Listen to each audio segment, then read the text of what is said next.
The meeting is now reconvened to open session. The board would like to remind the public that this meeting is being audio and video recorded and is also available via live stream. The live stream link can be found on the front page of the RUSD website.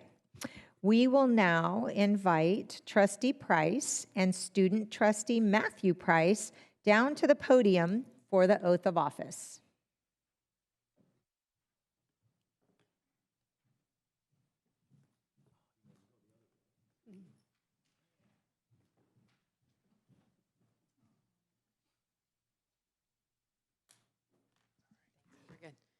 Okay, let's go right over here in the middle. You can imagine how special this is. I'm super excited that my son Matthew is Rocklin High School's ASB president, so he gets to be sworn in tonight, and I get the honor and privilege of doing that. So let's see here. You please raise your right hand to the square. Yeah, so good. Okay. I, Matthew Price, do solemnly swear. I, Matthew Price, do solemnly swear. That I will support and defend the Constitution of the United States. That I will support and defend the Constitution of the United States. And the Constitution of the State of California. And the Constitution of the State of California. Against all enemies, foreign and domestic. Against all enemies, foreign and domestic. That I will bear true faith and allegiance to the Constitution of the United States. That I will bear true faith to the Constitution of the United States. And the Constitution of the State of California. And the Constitution of the State of California. And that I will faithfully discharge the duties. And that I will faithfully discharge the duties. Of a Rocklin Unified School District Student Trustee. That I will faithfully discharge the duties of a Rocklin Unified School District Trustee. Upon which I am about to enter. Upon which I'm about to enter. Awesome. We're so excited to have you.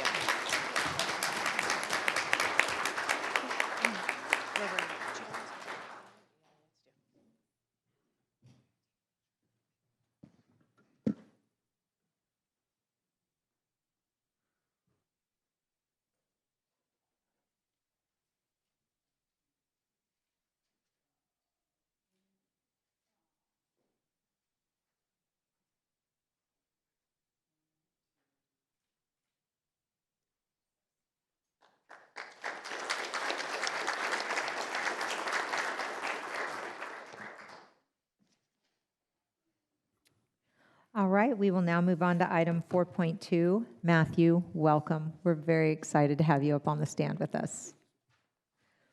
Trustee Sutherland, will you please report out action taken in closed session? Yes, in closed session, the board voted to approve the terms of a settlement agreement for the Office of Administrative Hearing, OAH case numbers 202-604-1248 and 202-606-1080, and to authorize the superintendent to execute the agreement on behalf of the district. The vote was unanimous. Thank you very much. Now, item 4.3. Matthew Price from Rocklin High School, will you please introduce the color guard and lead us in the Pledge of Allegiance? Ladies and gentlemen, please stand for the presentation of the colors by Rocklin Unified School District's Junior ROTC Color Guard in the Pledge of Allegiance. The commander and U.S. flag bearer for this evening's color guard is Cadet Major Gavin Lee. The state flag is carried by Cadet Staff Sergeant Wyatt Gilmer. The right guard is Cadet Airman First Class Jack Bondi. The left guard is Cadet Airman First Class Maverick Wynn. The alternate for tonight is Cadet Airman First Class Hunter Holm. Salute, pledge.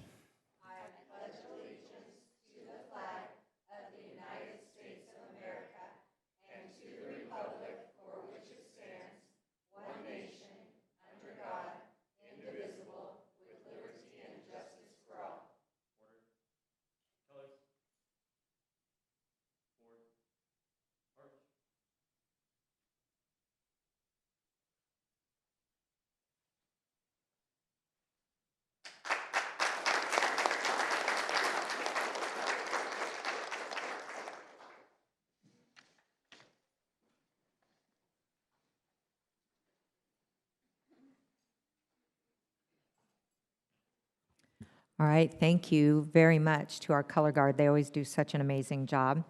We will now move on to item 5.1, Marty Flowers, Associate Superintendent, Secondary Education, will start tonight by recognizing Sutter Health for the Stop the Bleed staff training. President Hupp, Trustee, Superintendent Stock, I'm honored to come before you tonight to recognize Sutter Health for its dedication and commitment to the to the safety and the well-being of our educators, staff, students, and the broader Rocklin community through proactive emergency preparedness. At this time, I would like to ask Monica Martin, Injury Prevention Specialist, and Gary Gates, Senior Director, to please join me up here. Just to provide a couple details of what Sutter Health and Monica and Gary did last year. We are the first district in Placer County where all of our teachers and our classified staff have been trained in this life-saving skill. They did a total of 8 trainings, so over 600 staff members, and then about 73 classified staff they did this year at their kickoff. The feedback, I explained to them prior to the meeting, was just outstanding, positive. Typically, people don't necessarily always like to participate and stuff, and teachers and staff, classified staff as well, just said it was amazing. And again, this is a life-saving skill that hopefully they never have to use, but now everyone in Rocklin Unified has that life-saving skill. On behalf of Rocklin Unified, again, thank you both for all the time, effort, and energy you put into this. And do please stay up.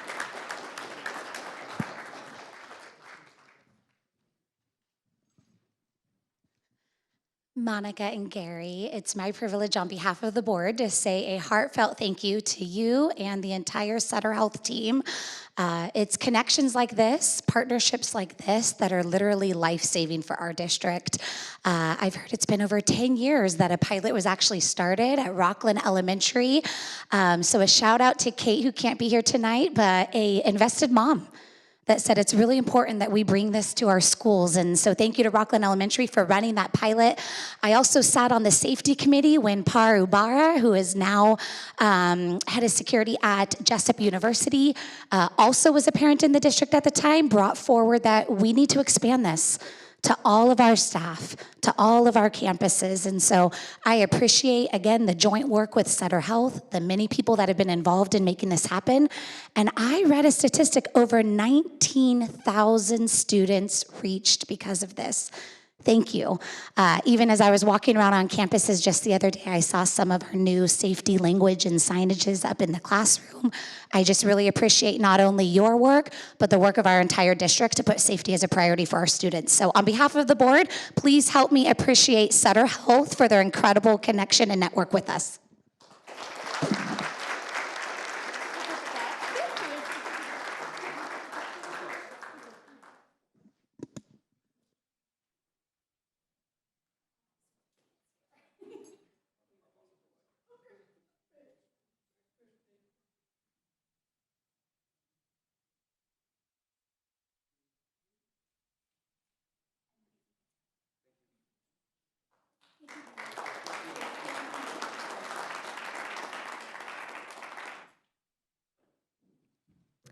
All right, thank you again so much. Now we'll move on to item 5.2, our special recognition and presentation portion of the meeting. Chief Dosanjh, will you introduce our family partners in education recognition tonight?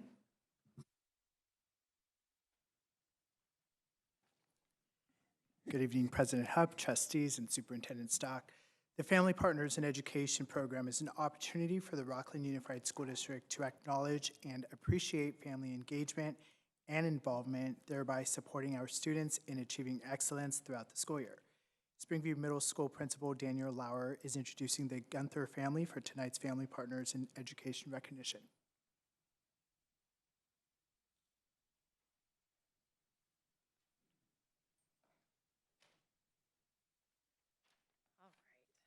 Good evening, President Hupp, Board of Trustees, and Superintendent Stock. I have tonight Jenny Gunther right over here, and she's here with her parents and 2 of her sons, and they are both former Eagles. So Jenny is extra special because she wears many hats at Springview. Years ago, Jenny joined us as a parent, and she's never left. She does not have a child at our school, yet she still supports us like throughout the entire year. Jenny radiates kindness. Her soft-spoken voice is always offering thoughtful, caring words to students and staff alike. She brings a calmness to every situation she enters. She helps a lot of students who are frustrated or in a panic. They come and sit down with her, and she listens with real empathy, and somehow they walk away steadier than when they arrived. That's Jenny's superpower. Over the years, Jenny has served on our parent club, a small but mighty group of leaders who do big things for our campus.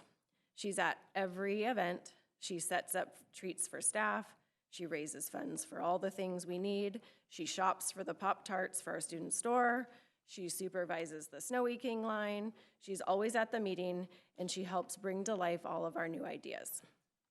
Last year, Jenny also gave her time to work in our perch, spending a few hours every day helping students who just need a quick break, and then they get regulated and head back to class, always with a caring ear and positive message to send them on their way. Jenny makes Springview a better place. She sees the best in every person she meets. Her dedication to this school is so incredibly special. Many people are only here for the fast 2 years that their kids attend Springview, and then they're gone.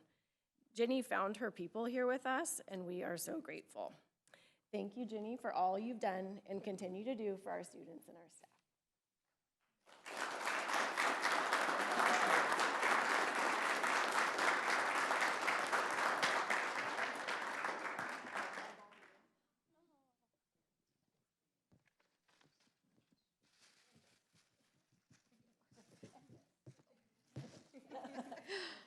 Thank you so much, Jenny. On behalf of the board, we just want to appreciate you and all that you do for Springview. I know firsthand what a special place it is, always has been. It's I think, because of people like you, and I see you have some supporters here from the PTC as well.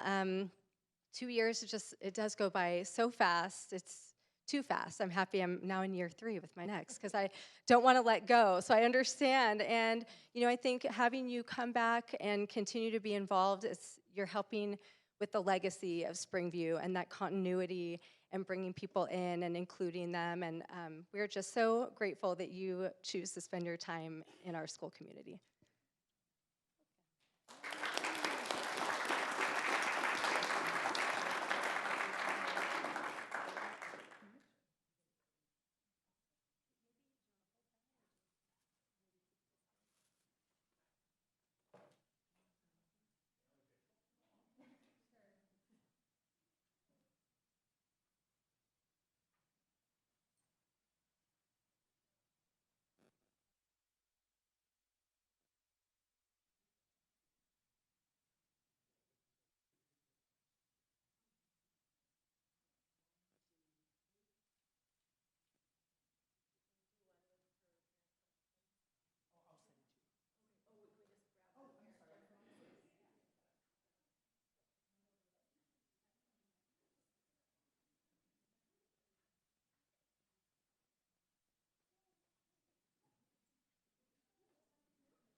Jenny, thank you again.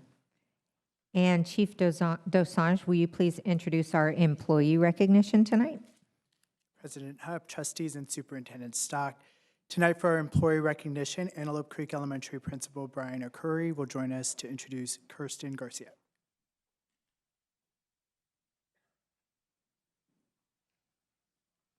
Good evening, President Hupp, trustees, Superintendent Stock. I have the honor of presenting this individual to you. She's a leader. She's a rising star. So let me read this to you. Tonight, the Board of Trustees would like to recognize Kirsten Garcia, an exceptional educator whose dedication, kindness, and leadership shine through in every aspect of her work. Serving as a teacher in our specialized teaching program, 4 through 6, at Antelope Creek, Kirsten creates a welcoming, supportive, and empowering environment where every student is given the tools and encouragement to thrive. She approaches each day with patience and kindness and dedication on our campus. In addition to this vital classroom work, that's her day job, her main role, but then she extends herself further as our Tier 1 PBIS coordinator, which touches all students on our campus. So in that role, she has worked with the committee, headed a committee along with me, and she gets them together. She institutes things for the school that are going to better us and keep us all going in that phase. And then finally, there's this third phase that's really special about her. She is a collaborator, and this is where the leadership comes in. She is always willing to support her fellow colleagues on campus and to lead and to even sometimes give a little of herself and her staff, her own staffing, so that we make the whole campus function on a daily basis. So complete team player. So I was just over there actually trying to convince her maybe one day to become an administrator. So she said, maybe, maybe not, we'll see. And in special education, right, where we could use that kind of strong leadership. So just a total pro, and she's only 5 years in, so without further ado, Kirsten Garcia.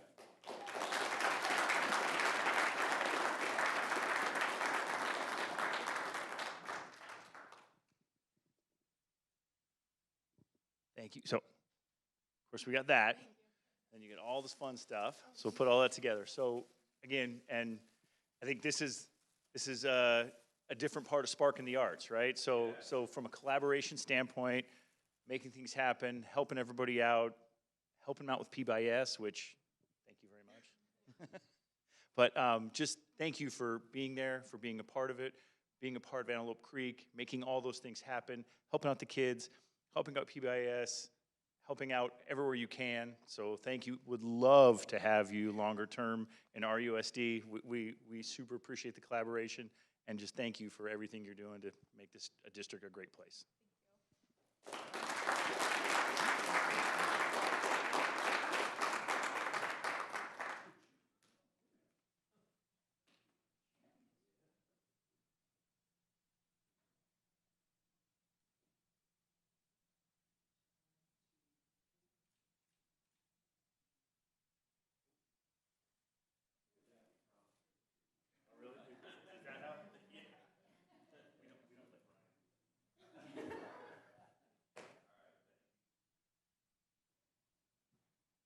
All right, thank you all so much, and welcome. All right, now Superintendent Stock is going to introduce some wonderful new people in many new positions in RUSD. Superintendent Stock. President Hupp, trustees, I am pleased to introduce to you 4 of our new leaders in RUSD that you appointed to positions at our summer board meetings. But per our tradition, we'd like to bring them back to formally introduce them to you and the community at our next board meeting. Through our recruitment and selection process, I can share with you that we had strong pools of candidates and highly competitive processes for each of these positions, which speaks to the fact that RUSD is a destination district not just for families, but for dedicated educators as well. I'm pleased to share that each of the selection processes that yield these leaders had initial representatives, in our first round, had representatives from a variety of stakeholder groups, which makes this really, truly a good fit for Rocklin Unified. Each of these candidates then went through a final interview with my cabinet team and a thorough reference check. So I'm going to go ahead and start with our first introduction, and as I do so, I'm going to invite the person I'm introducing to come over to the podium. And so we're going to start with Mike Henderson, our Associate Superintendent of Human Resources. And so Mike it comes to us, and he is in his 3rd week in RUSD. And so previously he served as the Associate Superintendent of Human Resources for Modesto City Schools, a position he held for several years. And prior to that, he served in various district leadership roles and was also a middle high school principal. And he also was a secondary English teacher. So we expect improved writing out of human resources now. And Mike also brings his extensive experience in working with labor relations in a constructive way. And so we are thrilled to welcome Mike to our senior leadership team and look forward to many years of service and leadership from Mike. Thank you. Good evening, President Hupp and trustees and Superintendent Stock. I'm humbled and honored to be selected for this position. In the 2.5 weeks I've been here, Superintendent gave me a little more credit on 3 weeks. The positive things I've heard and learned both from relatives who live in town, one of whom attended and graduated from Rocklin Unified, Springview and Whitney, a little shout out, and from my research of the district and community have all been true and then some. With the help of cabinet members, I've been able to visit all but one school site, and I'm committed to getting there this week. And I've been very impressed with the beauty of the campuses, the structure of established procedures, and the positive energy of administrators and staff. So I want to thank you for taking the action in July to approve my appointment to this important position, and I will work every day to earn the trust that comes with it. Thank you.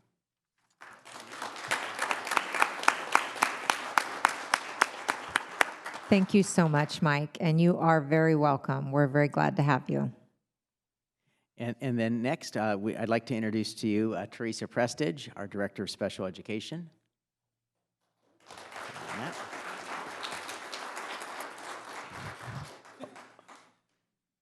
Over the past year, Teresa served as our Assistant Director of Special Education, during which time she has demonstrated strong leadership and made a meaningful impact in our special education department. She's brought valuable ideas and resources to the team and shown particular skill in navigating complex matters, especially with our families. We are especially excited that this appointment allows us to maintain continuity and consistency within the special education department. Teresa's familiarity with our staff, students, and systems will support a smooth and steady transition, which we've seen already over the past month. And prior to joining RUSD, Teresa served in a wide variety of roles at the Placer County Office of Education, including as Executive Director of Special Education. And she is also a credentialed speech-language pathologist. So with that, trustees, I introduce to you our new Director of Special Education, Teresa Prestige. President Huff, trustees, and Superintendent Stock. Thank you again. I don't like public speaking. So I appreciate the opportunity to be in this role and to lead our special ed department. So proud of my teacher and our staff and the people that are here. So thank you. I'm looking forward to a good year and just appreciate everyone's support.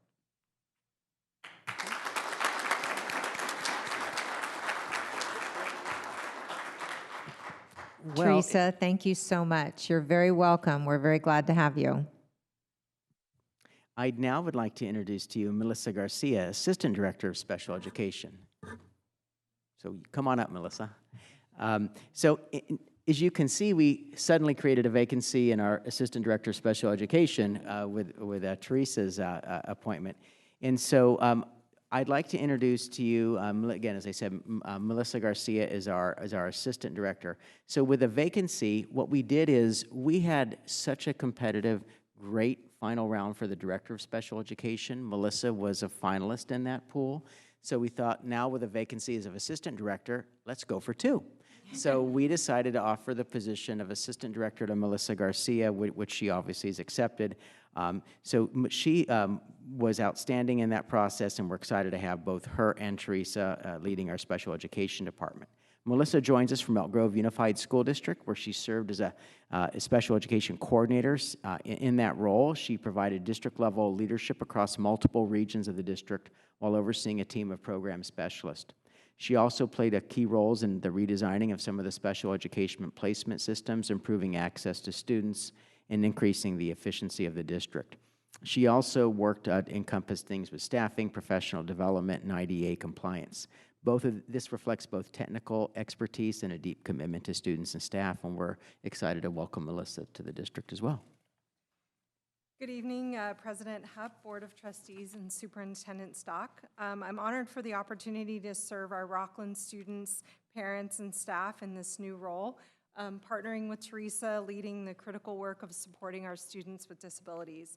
I'm joined in celebration tonight by my family, my husband David, and my two daughters, Emily and Paige, who helped me by keeping the home front under control so I can do this important work. Again, I thank you for the opportunity and look forward to working with all of you in the future.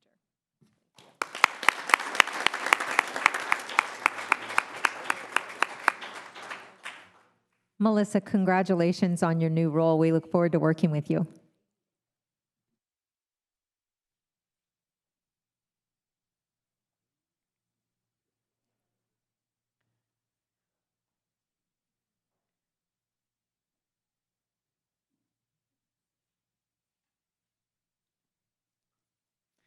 And yet there's more. And so, trustees, I am very thrilled to introduce to you Caitlin Annetne, principal Rock Creek Elementary School. And so Kate is actually returning home to Rocklin. She attended Twin Oaks and Parker Whitney Elementary Schools, Granite Oaks Middle School, and is a proud alumni of Rocklin High School. Kate comes to RUSD as an experienced principal from the Loomis Elementary District. She is an experienced elementary and middle school teacher and led efforts to important to any school's success in multi-tiered systems of support and positive behavior intervention support. These led to increased academic achievement at the schools she led, and she has also served in instructional leadership roles at the district level in the areas of math and science. Kate is actually deeply engaged at Rock Creek even before becoming principal, because she is a parent there and even coaches a girls' soccer team made up entirely of Rock Creek students. So we are thrilled to welcome Kate back home, and she now gets to combine being in that region 24 hours a day, 7 days a week, and so we're thrilled to welcome her to Rocklin Unified. Thank you so much. You kind of took my speech there, but good evening, Superintendent Stock, Board of Trustees, and staff and community members. I'm Kate Annetne, and I just want to express my deepest gratitude to all of you for inviting me to have the privilege of being in this role. Like he said, Rock Creek has been near and dear to my heart for the past 3 years, and I am very honored to be principal there now. This is a full circle moment for me. As he said, I have been to Parker Whitney, Twin Oaks, Granite Oaks, and Rocklin High School, and so to serve the community in this role is truly a blessing. And I have brought my family with me here tonight. I have my husband Adam and my girls Evelyn and Madeline Annetne, and we're proudly supporting our Rock Creek with our Red Hawk gear. So thank you again for your trust and support, and go Red Hawks!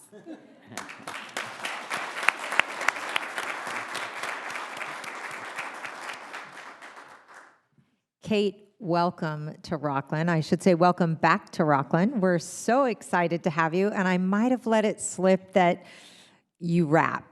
So your school might want to hear some of that.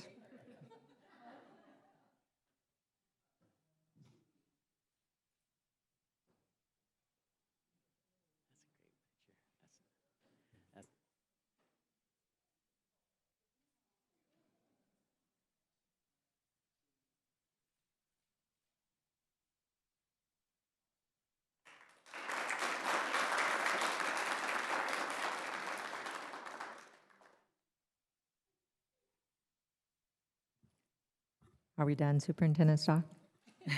Yes, President Hope. Okay, wonderful. We're so thrilled to welcome our new staff in their new positions.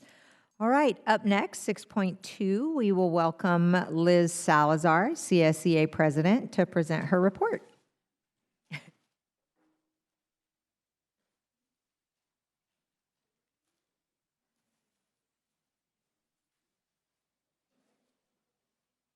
Liz, don't take it personally. It's not you, it's us. Oh. Won't be the first time, probably not the last time either. Good evening, President Hupp, Board of Trustees, and Superintendent Stock. We are back for 2026-27. Still in elementary school, remember.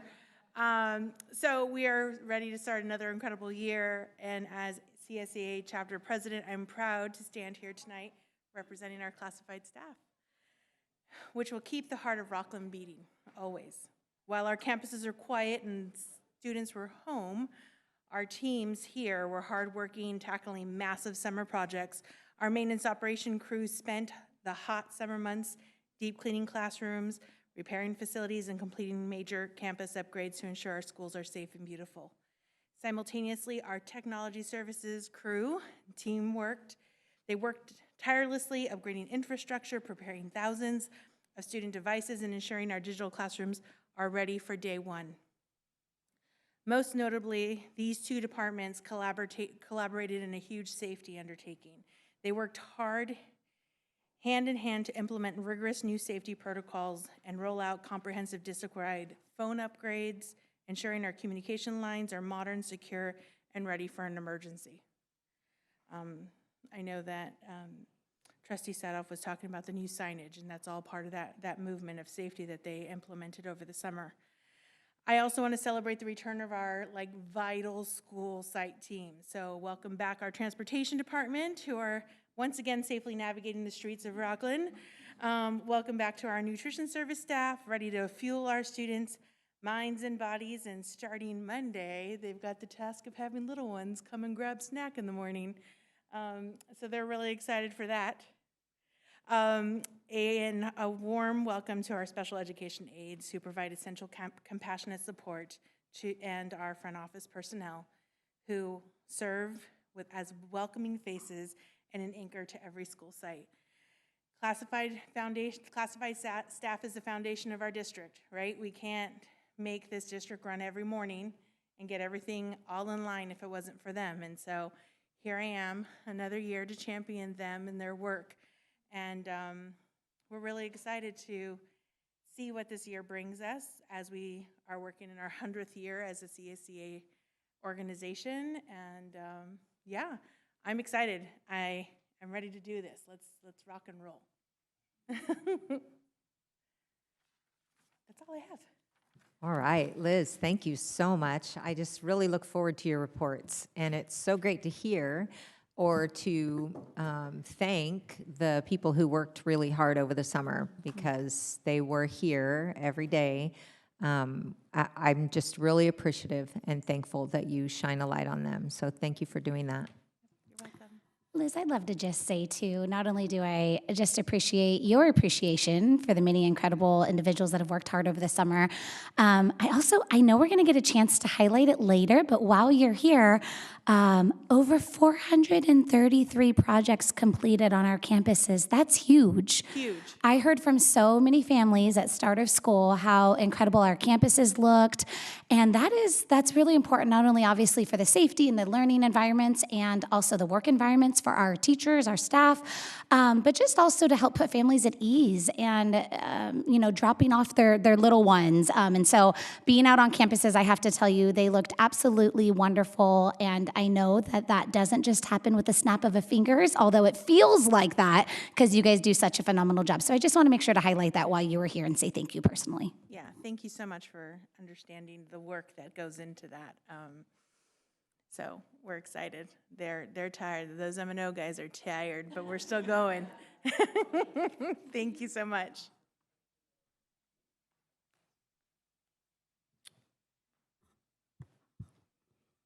Okay, now we are going to come back to our wonderful new student board trustee, Matthew Price. Matthew, it is time for your report, but before you offer it, will you tell us a little bit about yourself? Yes, I go to Rocklin High School. I'm the ASB president there. I'm involved at the high school with soccer and volleyball. I work at Chick-fil-A, and I like to play the piano.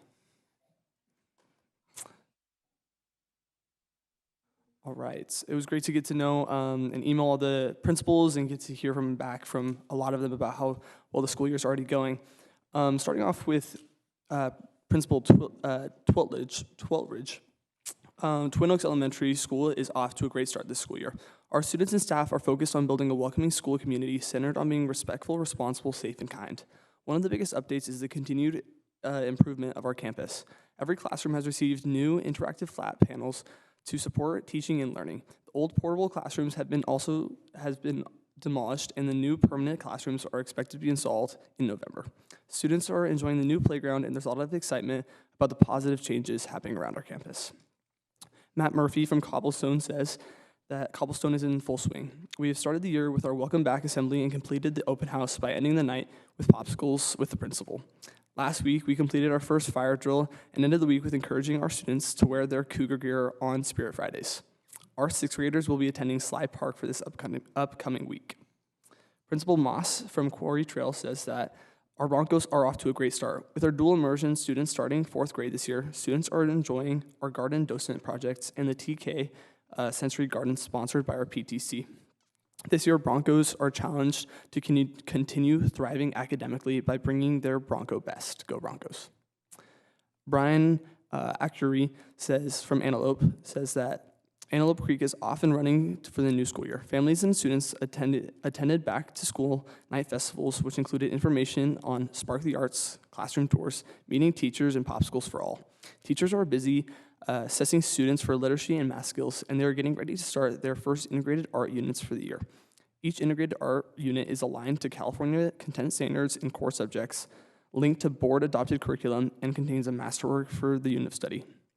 The masterwork and elements of art are key components to connect and integrate California VAPA standards to the unit of study. Academic enrichment and intervention groups are forming, and those groups will be starting in the next couple of weeks to target specific student needs in math and ELA. Should be a great year at the Creek.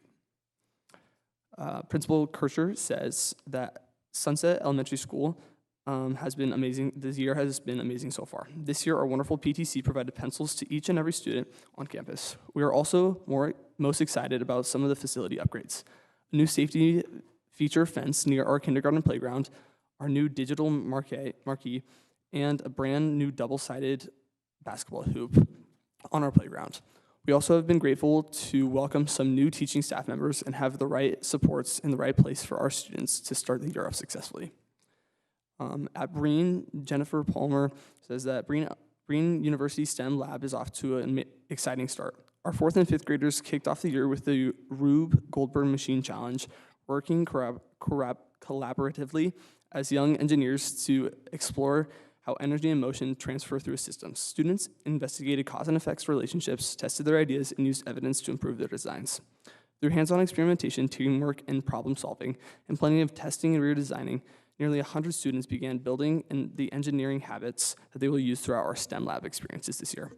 Meanwhile, our third graders have been busy learning and practicing the rules and routines that will help them be successful through the year. We're excited to meet our little buddies this week and celebrate our first Bobcat payout. Principal Mikas at Rocklin Elementary says, Rocklin Elementary's PTC will be hosting a Bulldog block party this Thursday from 4 to 6 p.m. on the Blacktop. This event is such a great opportunity for families to connect and form new relationships. Danielle Lowry from Springview Middle School says that Springview's year is off to a great start. Eagles are settling into routines. We welcomed our new certified and classified staff with the Wings Up welcome meeting. Back to school night was a success. We are preparing for our fourth annual Springview family picnic on September 11th. Principal Armis from Whitney High School says that Whitney High is off to a great start this year with the annual welcome back of our Wildcats week. Included in the week was an extravagant welcome to the student body where students were given donuts, walked through a blow-up Wildcat as they enter school, and Fox 40 was even on campus to capture the excitement.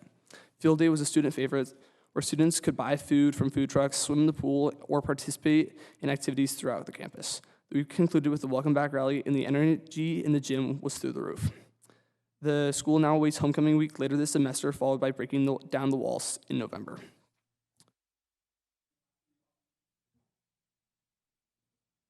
And lastly, Michael Pappas from Rocklin High School says that Rocklin High has a great start to the 2026-2027 school year. Our first week consisted of our Welcome Back Assembly as well as our annual RHS Carnival, followed by our Welcome Back Rally and Dance.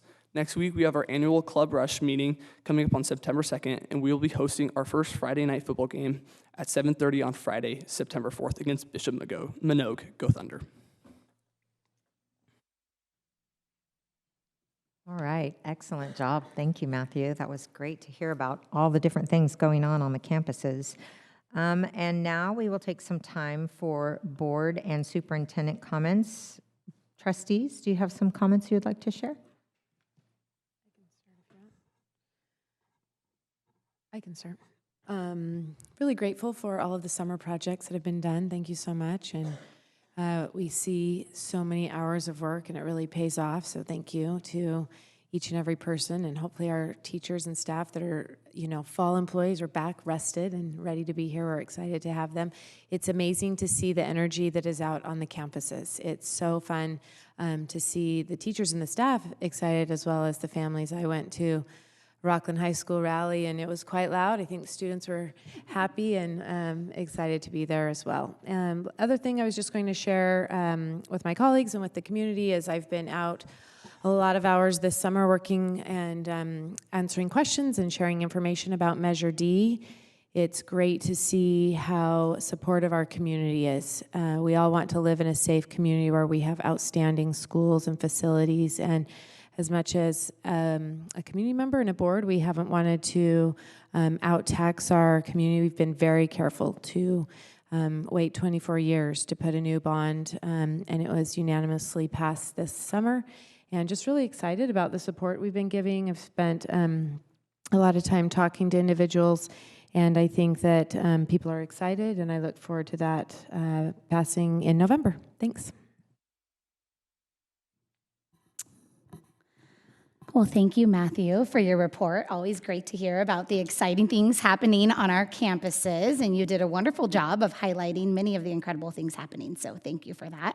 And I'm wondering if we could get a piano in this room at some point, and we can get a little, I've seen clips. Playing the piano doesn't do justice what you are able to do. I appreciate it. I think you might have to put it on We'll the have to agenda. share that gift and talent with everybody publicly at some point, if you're ready or you would like to. Colleagues, just a few things to update on. I'm sure we all enjoyed celebrating first day of school. I enjoyed being out on campuses first day of school and for some back to school nights. Especially great being out on Parker Whitney. I actually attended Parker Whitney as a child, and so it was fun to be out on that campus, high-fiving kids as they were going under the inflatable tunnel as it was deflating and inflating and deflating and inflating. But it was a sweet moment to see kids excited and parents excited, but excited with a couple teary eyes. So my high fives were mostly to students. I give a few high fives to some parents. They made it through that first day. Back to school nights were great as well. Especially enjoyed being out on Rocklin High campus, talking to some of our secondary families.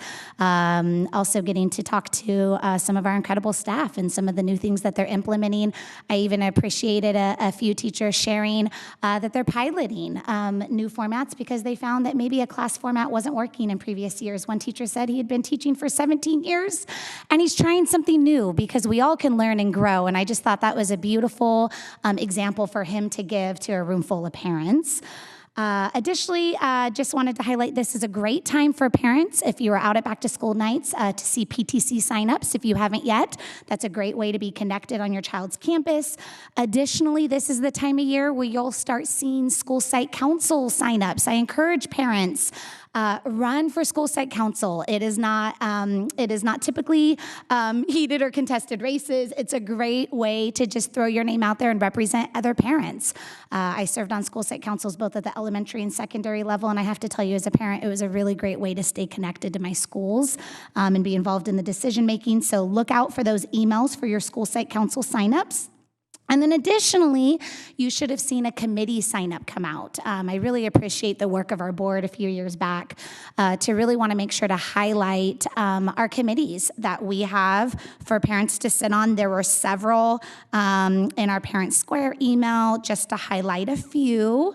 We have our District Safety Committee, our LCAP, which is our Local Control and Accountability, basically how we spend our dollars to make sure that we're meeting the needs of our students and closing achievement gaps. Our District English Learner Advisory Committee, our Wellness Plan Advisory Committee, our GATE Advisory Committee. These are great ways to get involved. If you haven't responded yet, I know you get a million emails. That's a really good one to go in your search engine and type in. So you should see that actually come through on your Parent Square. And then just a couple other quick updates, colleagues, for you. I was pleasantly surprised. I found out after being a delegate for CSBA, which is our California School Boards Association. Thank you. I've been able, on behalf of this board and several others in our area, I've been able to bring a voice to the state level at CSBA. The president actually just named a series of appointments for a policy committee, and I was pleasantly surprised to see that I was appointed to that committee. And so I'm excited to represent us and Northern California back at the state level to try to influence policy that we often see that funnels down to us. Hopefully we can advocate for some great policy that would really support our schools here in Placer County.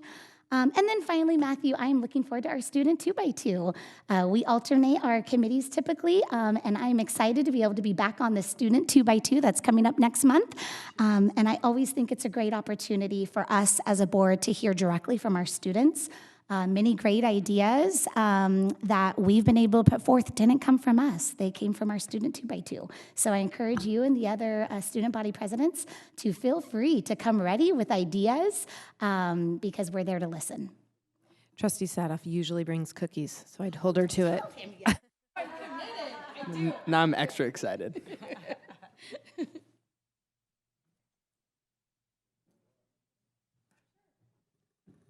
Hi, well, I'm glad to be back. It feels like it's been a long time, but enjoyed the break, but definitely feels good to be back at work. I think, you know, even with our M&O staff that's working hard, it's a little different when the campuses are quiet and student-free and getting some prep work done. I was able to go out to Quarry Trail this summer to help with their kind of annual garden clean out. It was a small but mighty group, and now the garden beds are ready for students to come out and plant the fall seeds this Friday. It's going to be a great event for them. And I toured some of the campuses, kind of put my girls in the car. I'm like, let's go. We're going to see these schools, look at the playgrounds, Twin Oaks, Breen, just going out to check out. You know, there's Fresh Paint, Springview, Parker Whitney. The schools just look amazing. That was, you know, a huge feat to kind of work on these things, but I think to be able to welcome our families back and have them see the care that we put into our schools is amazing. Also saw the demolition of some old portables at Twin Oaks, which was kind of cool and exciting, out with the old and with the new. I was also able to meet with Principal Arcuri at Antelope Creek and get a little update on Spark the Arts, how that curriculum is going, how the teachers are feeling about it, toured me around, showed me the outdoor space. They're really excited to get some outdoor learning opportunities there, which I'm sure the students will absolutely love. Back to school nights, thank you to the teachers. You know, especially elementary school, it can just feel so chaotic because you have parents coming in, you know, I think it's great, you know, kind of the more open house format instead of sitting down and having a presentation. That way, if you're short on time, if, like me, you have multiple kids and places to be, it's great, but they just seem so calm and welcoming, so they don't let it show if it's makes them frazzled at all. I also got to attend back to school night at Rocklin High now as a parent, which was very cool. Got to sit in some classrooms that I had classes in back when I went to Rocklin High, so that felt a little strange, but also very cool. I am an official Parent Club member now, not card carrying yet. I don't know if there are cards, but official. So looking to get involved, I was, you know, very impressed seeing the cheer and the parents out there just holding down the fort, trying to get some contributions and some involvement. Also was able to attend the city council meeting. Trustee Sadoff was there as well, and we were able to see our students from Whitney and Rocklin High get recognized for their participation in the summer civic program over the summer. Super positive. Big thank you to the city staff who helped show those students around, give them a lot of information. Thank you to REEF, the Rocklin Educational Excellence Foundation, who do such a great job really supporting these projects and hands-on opportunities for our students across the district.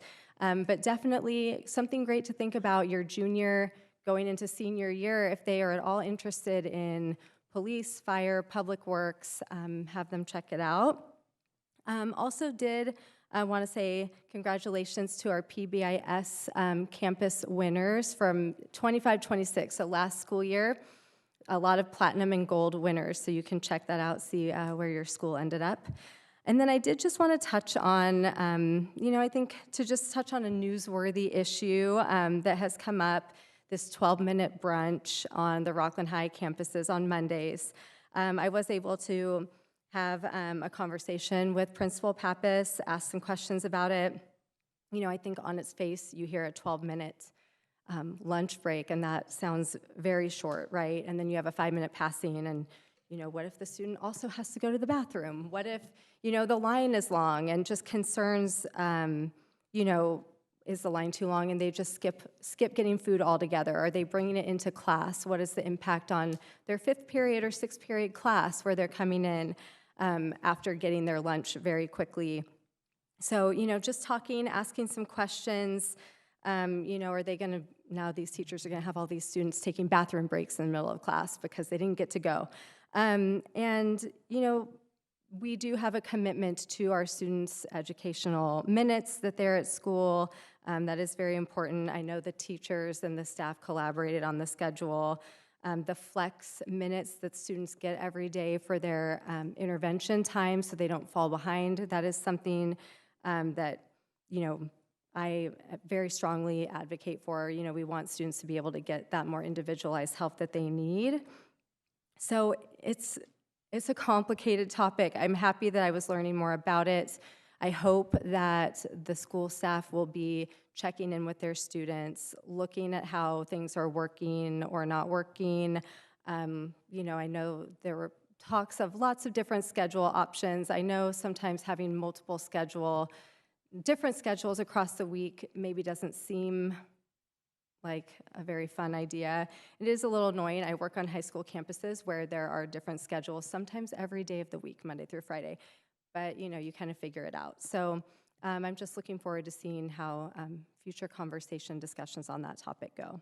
Lastly, just, I've been thinking a lot today about sweet Dolly Parton, who passed, national treasure, and just her crusade for literacy for our youngest kids in America, kindergarten and down to birth. And just hope that we can all think about picking up a new book this week and maybe learning something new in her memory. So, thank you, Matthew. Thanks for being up here, giving us a spiel, and telling us all the great things that are happening in our schools. So thank you for that. Again, like everyone up here, back to school night was amazing. Seeing the kids, seeing the teachers, seeing the families, seeing just people at the campus, Sunset Ranch, Quarry Trail, Granite Oaks, name them all. I just seeing kids back on campus and all the events that go on with that. It's a great start to the year, and I think it's just good for our community. Campuses do look amazing. Thank you, thank you, thank you. You don't realize it, and I think most people, when they drive by, it's like, oh, the campus looks great, but just being around them and looking at and how great things are. So thank you guys for making all that happen.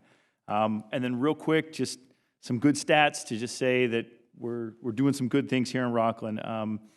There was just looking at data, and I sent this to Roger, like, what was it, like a week or 2 weeks ago. It was, so there's a 2026 guide in the Capital Region area, and they rank out the top 3 school districts. So I will say Rocklin Unified is number 1, Davis is number 2, Folsom Cordova is number 3. Rounding out top 5, I think it's Elk Grove and I think Roseville. So good that we're doing well there. So that's excellent. And then when you're digging around and you're looking at stuff, there's a niche rating that comes out annually that goes through it. It looks at it gives you a top 100 in the state of California. There's roughly 1,900 school districts-ish in the state of California. So Rocklin Unified ranks out 37. So very good. Thank you to all the things, to the teachers, the staff, the administrators. I think it's just good to get recognized and show that we're doing really good things here, and let's just keep moving forward. So thank you guys for all that. And then on side note, I'll be at the 2x2, and I'll make sure she brings cookies. Okay? Thank you so much, trustees. I don't have a lot to add. I will just say Trustee Sutherland mentioned REEF, and I know I sit on that board, and they are looking for volunteers to join the board. So if you've ever wanted to get more involved in a sort of higher level area, REEF, Rocklin Educational Excellence Foundation, is a great place to go. They do a lot of fundraising, help our teachers, help our kids. They do a lot of good things and could use some more help. So please take the opportunity to get involved there. And then I will just mention this Friday's game at Whitney. We will be christening the new field and enjoying that game there. So come on out and enjoy that with us. Superintendent Stock, do you have some comments you would like to share?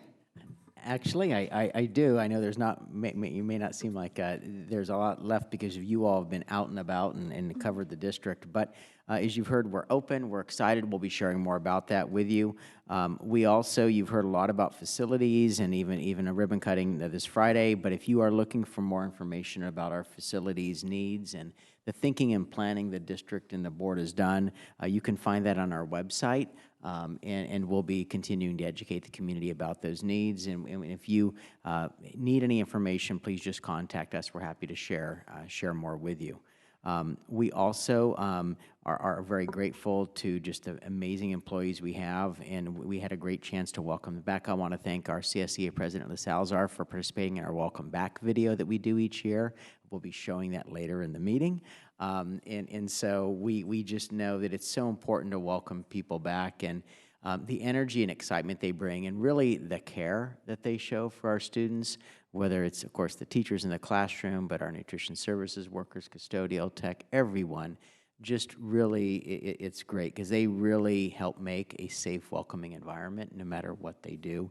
And so that is just wonderful. And we'll get a chance, trustees, to honor our employees for doing our annual years of service honoring on next board meeting in September before the regular meeting, which I know we all look forward to honoring folks that have really dedicated years of their career to us.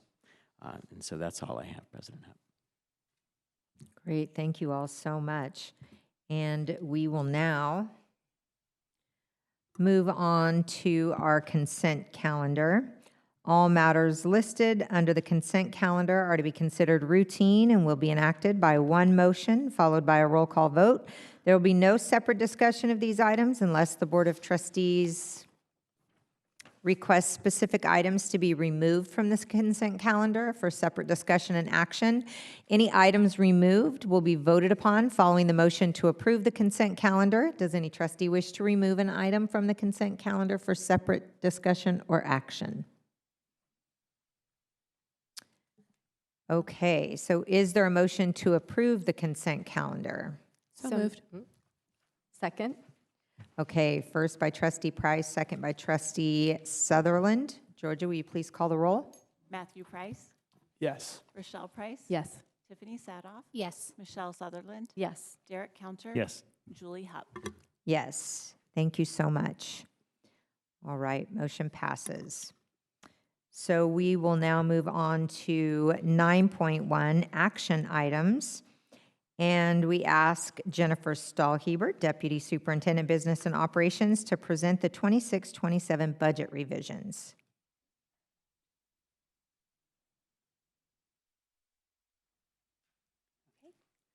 Good evening, President Hupp, trustees, Superintendent Stock. Today I'm presenting the 45-day revision information. The revision reflects the state funding formulas, the COLA rate, program allocations that were not finalized until the governor released his final budget in June. And as you recall, we were done with our budget in May. And so we knew when we brought the adopted budget that there would be some revisions. So what is a 45-day revision? So Education Code requires that if there is a material difference from what is enacted with your compared to your adopted budget, that within 45 days of the state adopting the state budget, we need to publish a 45-day revision. We typically bring that to you after the publishing date. We did have it on our website by the due date, which I believe was August 13th. and we're bringing it to you here today, and we're making it an action item because we also updated our commitments at that time. So what changed at the state level? We saw a large change in our local control funding formula that was related to several different items. The statutory COLA is provided, it's calculated with a lot of variables, so we kind of know what it's gonna be before we get to the end of the year. But this year, the legislature also added a new requirement for school districts, the Pregnancy Leave Disability Act. So they are funding some of that. But they are also including in that super COLA some additional funds because they know that the current COLA does not meet what we're experiencing inflation. We're seeing a lot of increases in costs for goods and materials, specifically technology and any item that's being shipped. A lot of that's related to gas prices, so we're seeing really high delivery costs. And so when we look at that 1.44 additional investment, we know we're gonna need it. The good thing is it equated to almost $2 million for us, and that's good news. Right now, you know, we've been some little declining enrollment, so any additional funds that come through in the LCFF is good news for us. Of the 1.957, 111,000 of that are supplemental funds. And so when we do our LCAP update this year, you'll see some adjustments in there as well to account for those funds and the services that we can enhance and provide for our students.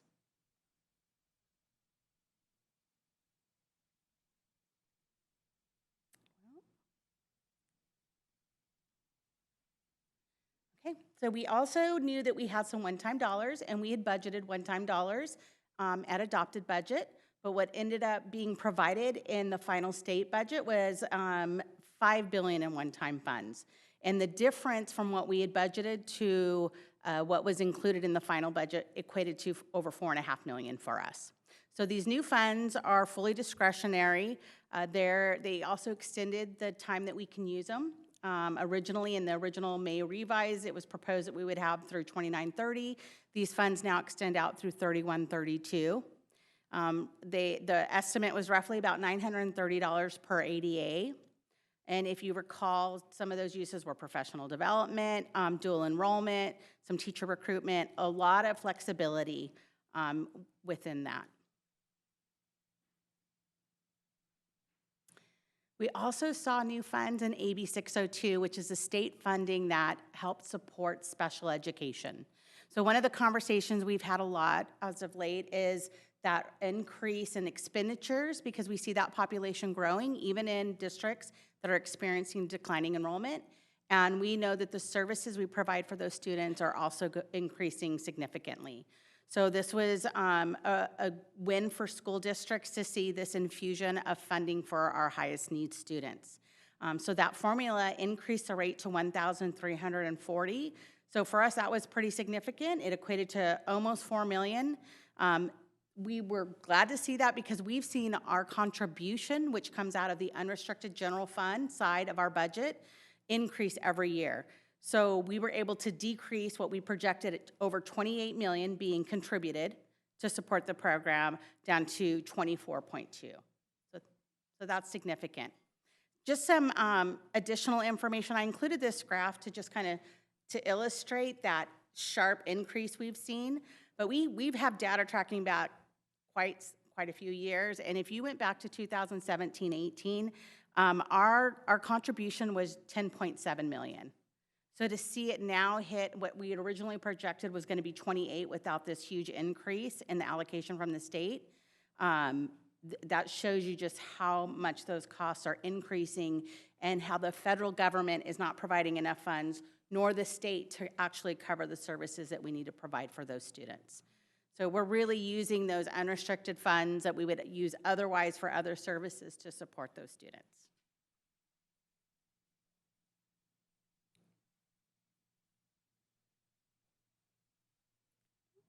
Being moody. We also saw some new kitchen infrastructure training grants, and so we received these in past years. We call them KIT funds. They come into the general fund, even though they serve nutrition services, which lives in Fund 13. So these are, we received another $206,000, which is great. You know, we've been able to add some combi ovens, which allow us to cook multiple things at one time, which really help enhance in small kitchens some of the scratch cooking that you can provide. And in a later presentation, you'll get to hear of some of the fun things that our nutrition services are preparing for students this year.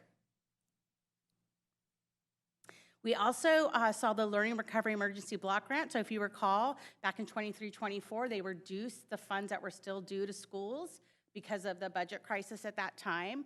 And then the governor said he was going to restore them, but over a 3-year period. We received that first allocation of funds in 25-26, and they accelerated the final 2 payments. So in our original budget, we only had 1/3 of that, and we're actually receiving the final 2/3 of the funds that were due. So that increased the funds in total for our learning recovery to 243. Just over 243. If you recall also, these funds now require that we do a needs assessment. And so we included that in our LCAP when we discuss how we're serving students. We included those original learning recovery funds. And so again, when we bring back our update, mid-year LCAP update, we'll have these additional funds in there as well. So if you look overall for our revenues district-wide, from the adopted budget to our 45-day revise, we increased to over $10.8 million. So that's a significant amount, which is great because if you recall when we first brought adopted, we had a significant deficit. And so we knew that we were going to see some of these increases. We didn't know the magnitude of them. And so when we get to where you see the surplus deficit, you can see our picture has gotten much healthier, much better, and we're glad to see these monies come in. This is that breakdown of revenues. In this presentation, I decided to even pull out, I always talk about that when we talk about LCFF, that it's really 3 different funding sources that make up the local control funding formula. We have our local property taxes, we have the Education Protection Act, and then the state backfills whatever difference is from the calculated amount in those 2 buckets of money. Why this is so significant is if you recall, there's going to be a ballot measure, Prop 3, and what that would do is make permanent the increase to our highest earners in the state of California, so that we still receive those Education Protection Act funds beyond that original sunset date of 2030. And so it's an important measure. It provides between $8 to $9 billion to school districts every year.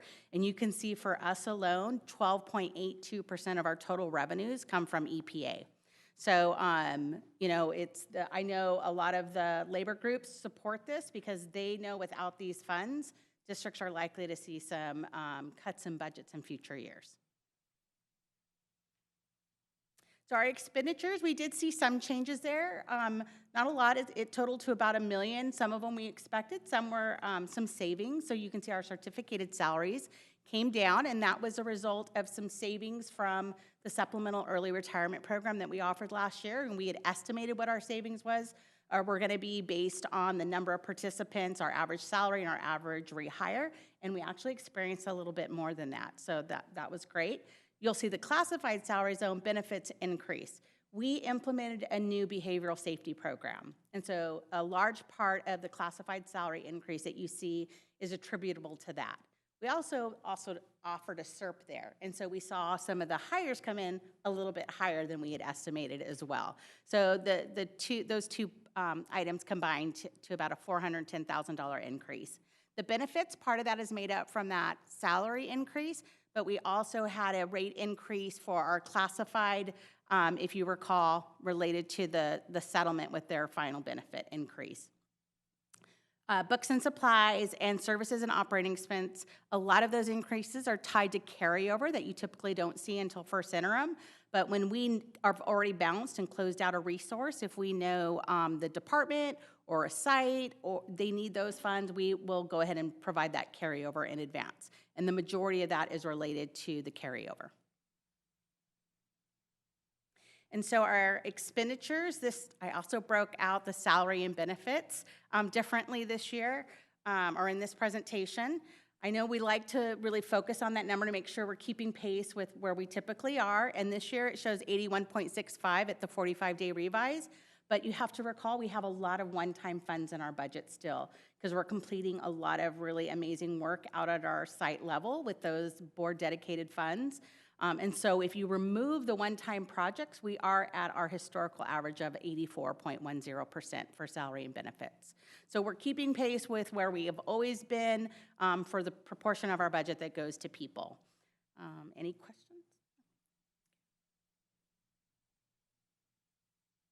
And so this is that general fund summary where you saw our picture improve. We had projected a deficit of 1.7. What that doesn't reflect, though, is that the largest portion of that was related to funds in our unrestricted. Because we knew we were getting those one-time student support professional development discretionary block grant funds, which are otherwise referred to as SPUD-BUG by CBOs.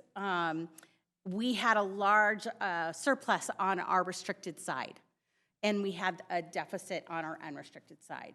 But with the influx of those funds for AB 602, which lowered our contribution, we now will not have a deficit on our unrestricted side. So that's great news. But where we do see funds coming down are just, we're using those one-time dollars, some of which we received last year and the remainder we're gonna bring in this year. But you can see our positions increased greatly. We're now showing a surplus of 8.1. And so you'll see there's also some changes related to restricted and committed. A large portion of those additional funds are sitting in that restricted account, that 16.4, which had adopted it, we were projecting 11.3 for our restricted fund balance.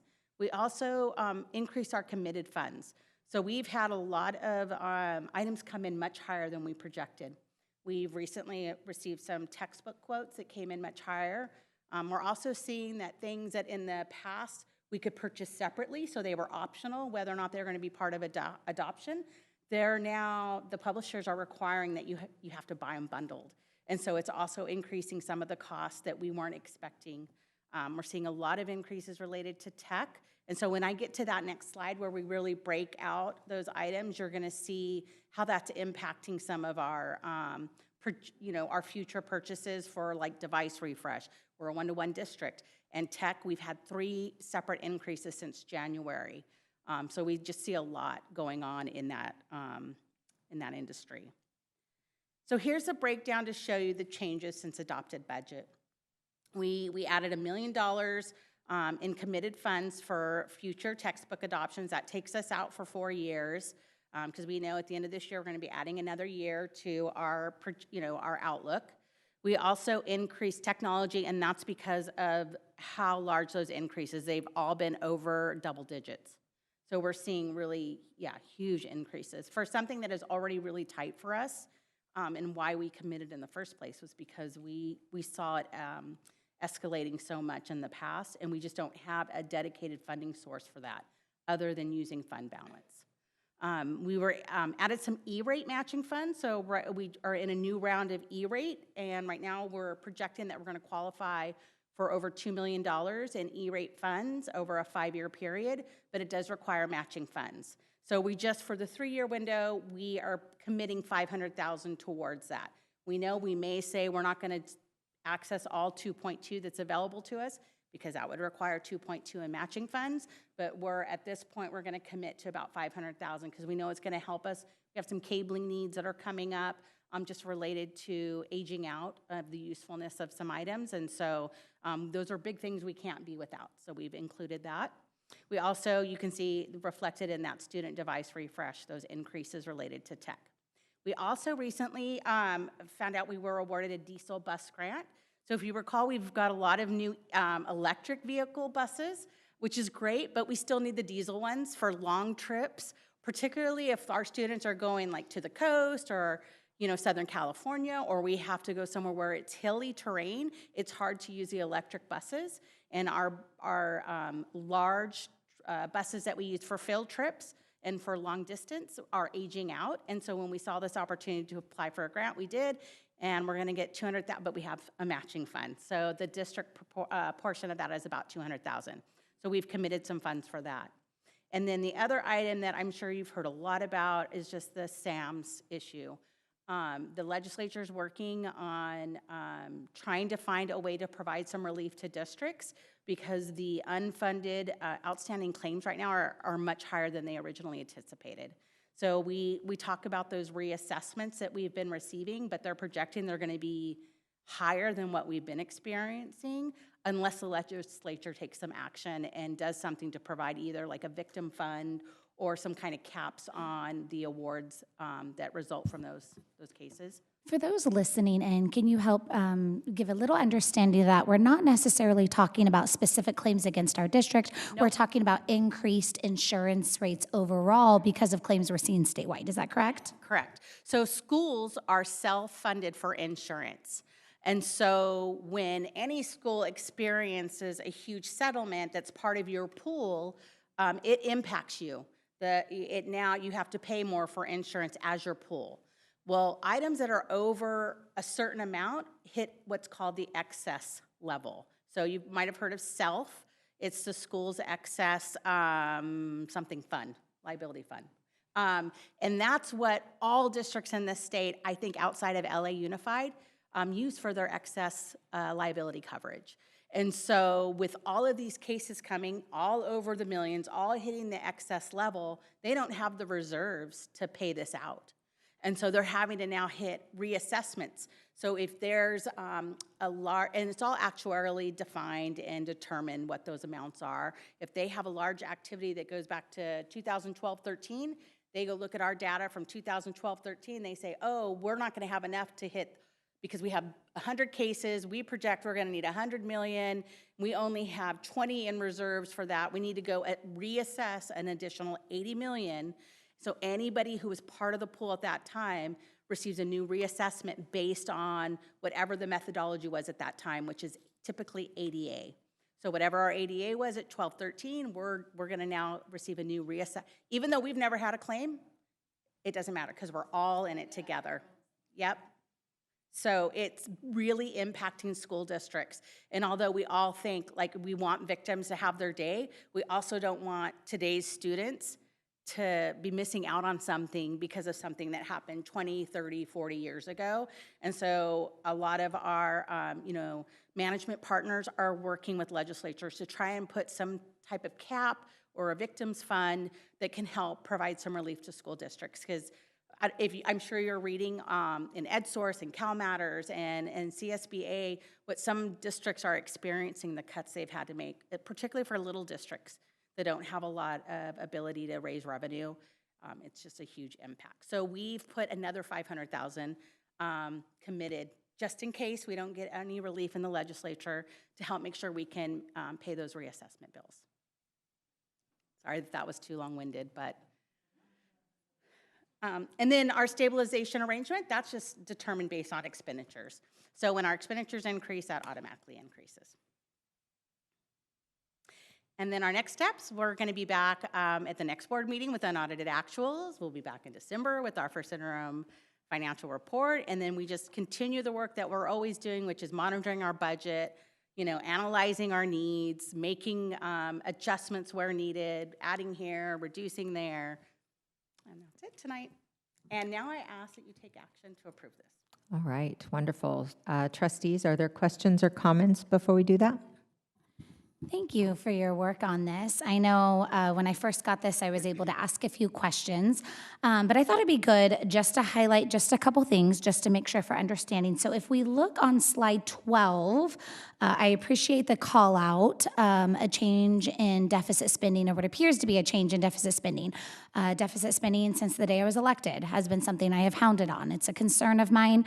I don't like to spend money we don't have. And historically, schools rely on one-time dollars, one-time funding to really catch them up every 1 to 3 years. And schools continue to operate that way. So looking at this, that's quite a swing. So we're looking at, basically we had a pretty substantial deficit, 1.7, and now we're seeing in this year's budget over 8 million positive. I'm assuming a lot of that, or a portion of that, is one-time dollars. The quick math I can do looking back at slide 4, this student support professional development discretionary block grant, that's $4.5 million one-time funding, correct? So I'm assuming that swing, that 4.5 million is showing up there. Off the top of your head, a lot of the rest of that, are we assuming is one-time dollars? Or do we expect to see this good trend of less So, deficit spending? The other funds are, well, the KIT funds are one time, Okay, so we, but the special ed is ongoing, but it's reducing a really large deficit for that specific program. it's still not covering the expense of that. It's Okay, not even so we close. may still actually see some, but I mean, good to see, right? The numbers look good on paper, but I do think it's important as a board that we look at this is a snapshot in time, and if we took away one-time dollars, there's still a concern there. So I just think that's good for us to hold on to. And then additionally, that next slide, slide 13, I really appreciated the explanation of the committed funds. I know I had a few questions on that. And I appreciate, specifically seeing a swing of $2 million, right? An additional million for textbook adoptions, and then an additional $1 million for technology, which, I mean, that's 3 times what we'd originally budgeted.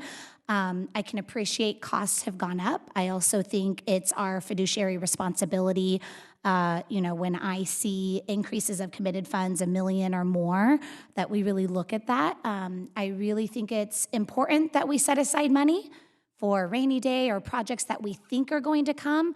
But I know I was able to get some information from Superintendent Stock. I do think it's important that the board sees that these projects are actually going to be implemented in the next year. Otherwise, that's dollars we're setting aside that could have been used on many other things. And so I think our job is to constantly balance saving for a rainy day, committing funds for projects that could happen, but also knowing every time we commit, we're pulling those dollars off the table for other things like compensating our incredibly hard employees. And so I want to make sure I balance the two. And so I appreciate the responses I got on those and the projects that we're looking at doing. I look forward to seeing those throughout the course of the next few months, more information on them as well. Trustee Setoff, we can bring these back at first interim when we revisit the budget report, and we will review and then in the second interim the committed funds, and we can update those based on actual expenditures, actual data that comes in throughout the year, so the board can either give direction to make adjustments or to see the changes as we go through the year. Perfect. I'd appreciate that. Having sat on the audit committee, I know there's times where people are like, hey, it's great if we see positive dollars. Always great to end in the positive, but the closest we can get, we want to spend every dollar we can now for the students we have now. I don't want to wait till these students are out of school to then spend those dollars. So it's that delicate balance, and I appreciate that. Thank you for the commitment to updates. It is a delicate balance. And when the state provides one-time dollars and then give us 5 years to use it, it's really hard to use today's dollars on today's students, because the intent is that you're going to make this last. That's why. And another item, just to remember when we're talking about that balancing, is this is really our savings account already. This isn't active budget right now today. So it's hard to say, I'm going to take my savings and I'm going to have an ongoing expense related to it, such as an ongoing salary increase, because once it's spent down, it's gone. One-time dollars are used on one-time projects. Yeah, I hear you so 100%. that's one of I just those- want to make sure we balance that when I see large numbers like that. I completely understand that, yeah. All right, very good. Any other questions or comments? I just appreciate how you continue to break these things down to be very approachable for anyone who's going to open this up. I really like the allowable uses for this, one-time money that was allocated, and also taking an extra slide to talk about the special education and just acknowledging some of those unfunded requirements that come down from the state that then districts have to, make sure that we're serving our students to the highest standard. And also excited to hear a future update on the KIT funding. So thank you very much. Anything else? Okay. Thank you, Jennifer. And I'm going to hand this over to you because we have a public comment on this, and it came with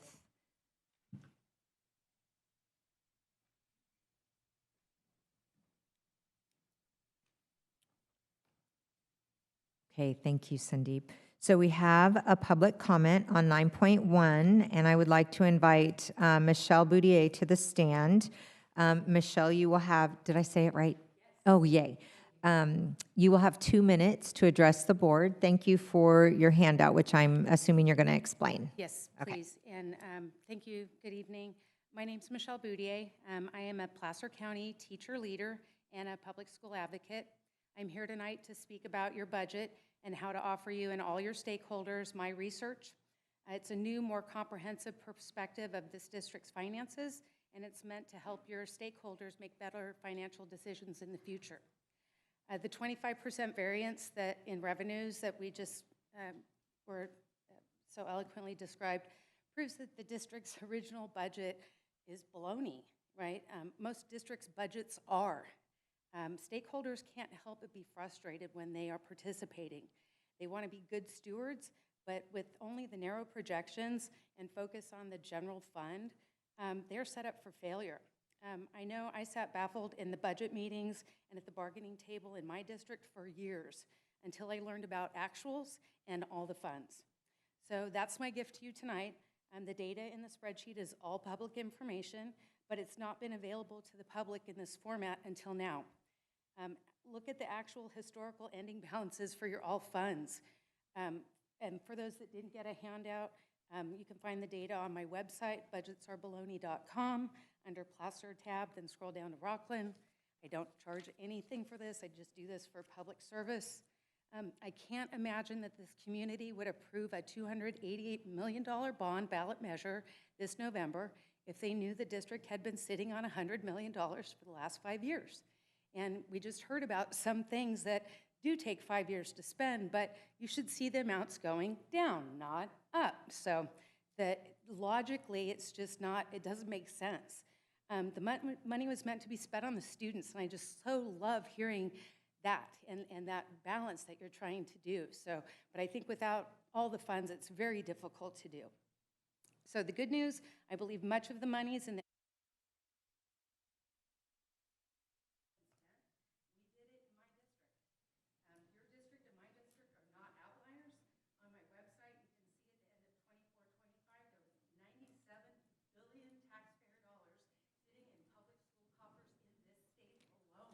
Michelle, that's time. Thank you so much. No, I'm very interested in what you're saying, and I would love to hear more. And I know that Jennifer would probably like to speak to you after the meeting, if give her a little bit of a chance to look at what you handed her. contact information is at the bottom there. Please feel free to reach out. Great. Happy I to love chat to with be any of you. educated. Thank you so much. Thank you. Thank you. All right, trustees, is there a motion to approve the 26-27 budget revisions? So moved. Okay, first by trustee Price, Second. second by trustee Counter. Georgia, will you please call the roll? Matthew Price, Yes. Rochelle Price. Yes. Tiffany Sadoff, Yes. Michelle Sutherland, Yes. Derek Counter, Yes. Julie Hupp. Yes. Thank you, Georgia. Motion passes. So we will now move on to action on the Proposition 28. I now invite Bill McDonald, Associate Superintendent Elementary Education, to present the Proposition 28, 2025-2026 Annual Report. Good evening, President Hupp, trustees, Superintendent Stock. It's good to see everybody back again. Welcome. As you know, the voters passed Proposition 28 back in November of 2022, and that's arts and music funding for our schools. That proposition requires that every year we do an annual report to the board that has to be approved by the board and also submitted to the state of California. So I'm here tonight to do that annual report. Nothing but good news to report. Thank you. No, just kidding. I have a little bit more. Roger said keep it short. I'm going to give you a little more. This year, our budget is actually $1.7 million. We're spending all but about $331 of that. We've done a great job spending Prop 28 funds.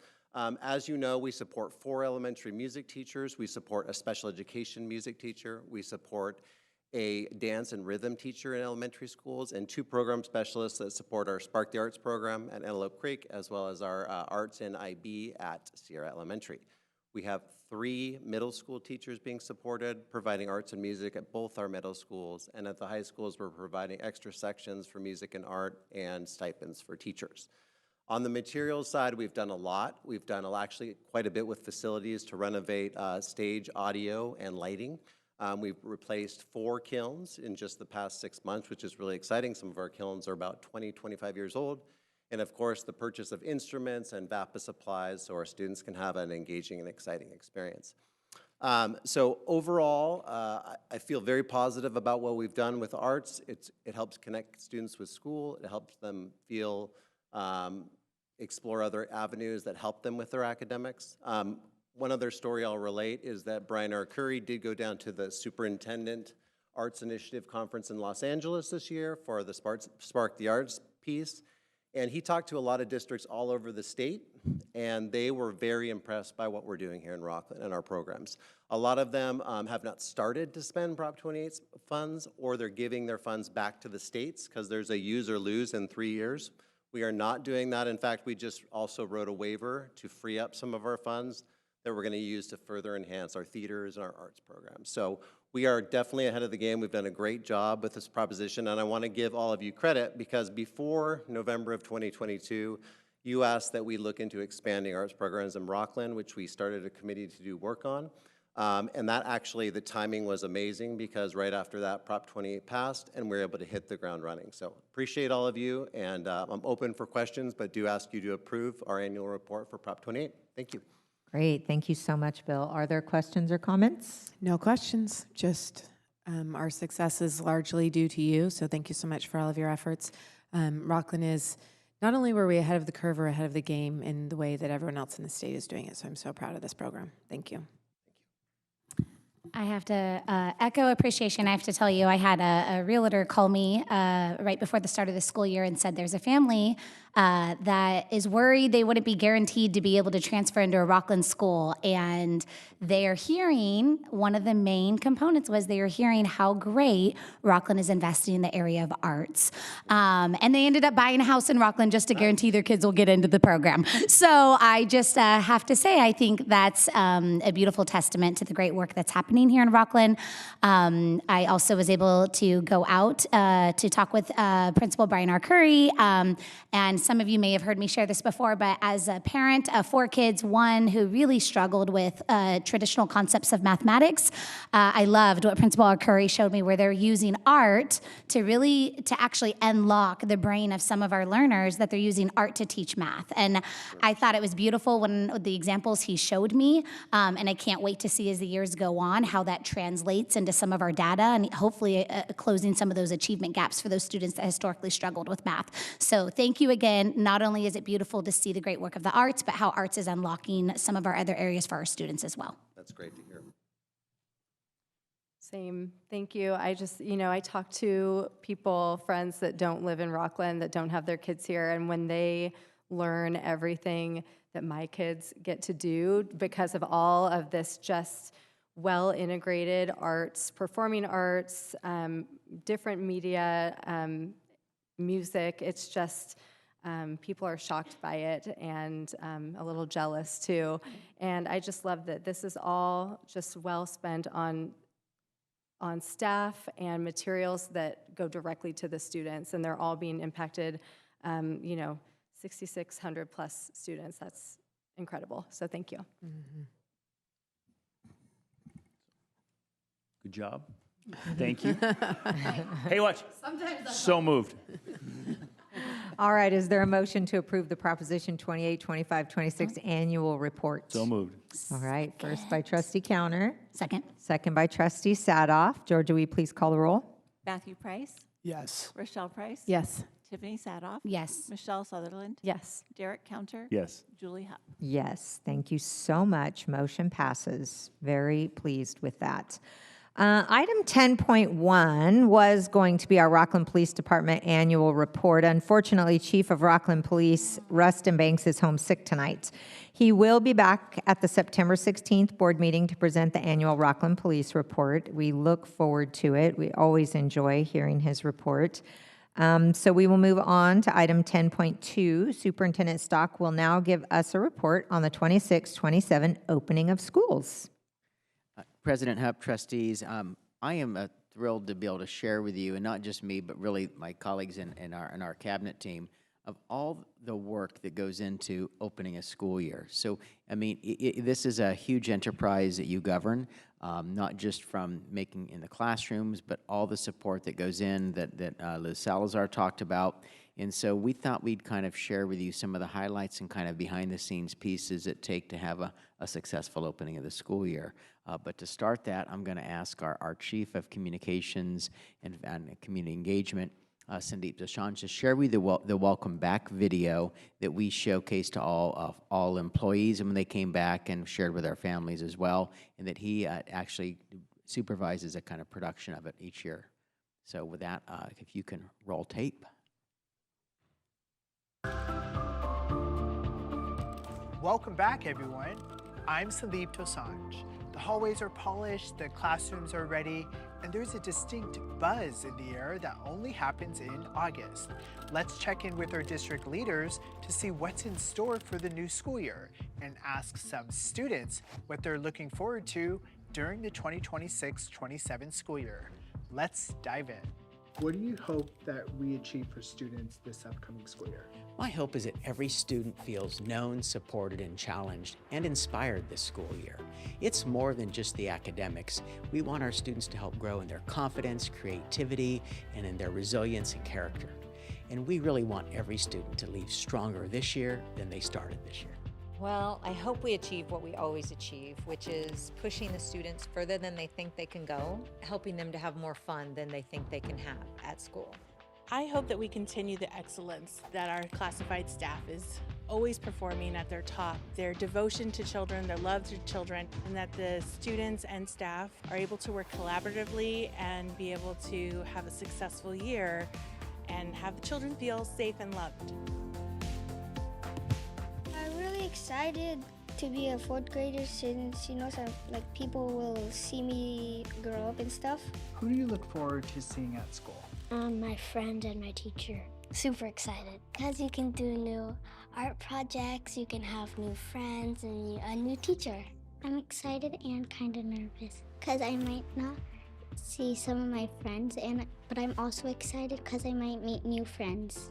This is a great school. We want you to be kind and showing your props. That it's a great campus and it's safe and, everyone's really nice here. What's your favorite first day of school memory?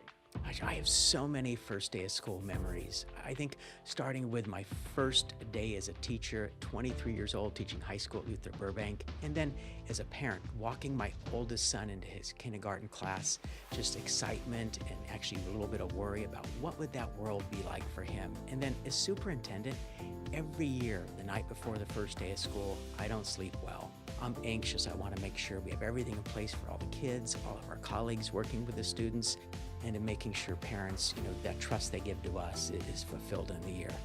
Growing up, I remember the first day of school was always exciting and a little nerve-wracking, but you couldn't wait to see your friends, and you get to wear your new clothes, your new shoes, you have your new haircut, you can't wait to meet your new teacher. And now that I teach, I have the same experience. I'm just as nervous as the kids are on the first day of school, and I wear new shoes and I wear a new outfit, and I'm right there with the kids, and I just love it. The energy is unbeatable. I've been in education for over 25 years, so I have lots of first days of school, but I think the greatest one was when we opened Corey Trail, our dual language immersion program.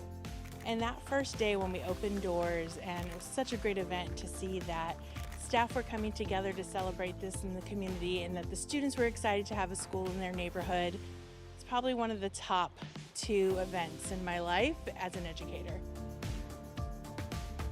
Probably to manage my time better with homework. Going into 7th grade, I thought, this is probably a really easy task. But I learned this is kind of hard for me.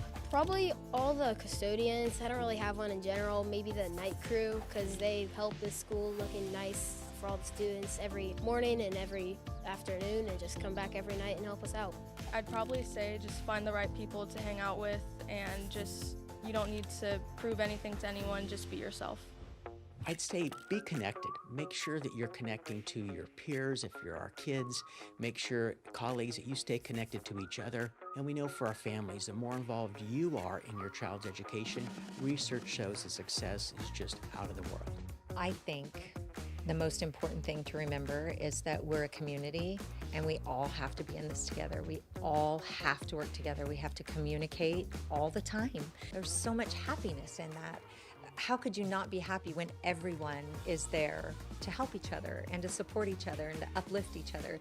If you go into it with that attitude and with that in mind, always uplifting and sharing and communicating, you're going to win. Education is always about welcoming students, and I think the advice I would give them is always to have an open heart and always be willing to work together and be flexible. I'm looking forward to a lot of new ideas and ways that we're going to improve our school campus culture and bring inclusivity to kind of everyone on campus. I would give a piece of advice of just be authentically yourself. There's always going to be people who appreciate you, and also just don't be afraid to try new things. I'd say that all the custodians and all the cafeteria staff are the unsung heroes because all of the work that they do behind the scenes, I think, often goes unappreciated. I would have to say Miss Kim and a lot of our teachers who work in the special education department, I think they're some of the most giving, gracious, and patient people on our campus. Do things for yourself. Don't live a life according to other people's circumstances or expectations. If you do what you truly want to do, you will be happy. It's clear we've got a dedicated team steering the ship. To our teachers, staff, students, and parents, we are so glad you're here. Let's make this the best year yet.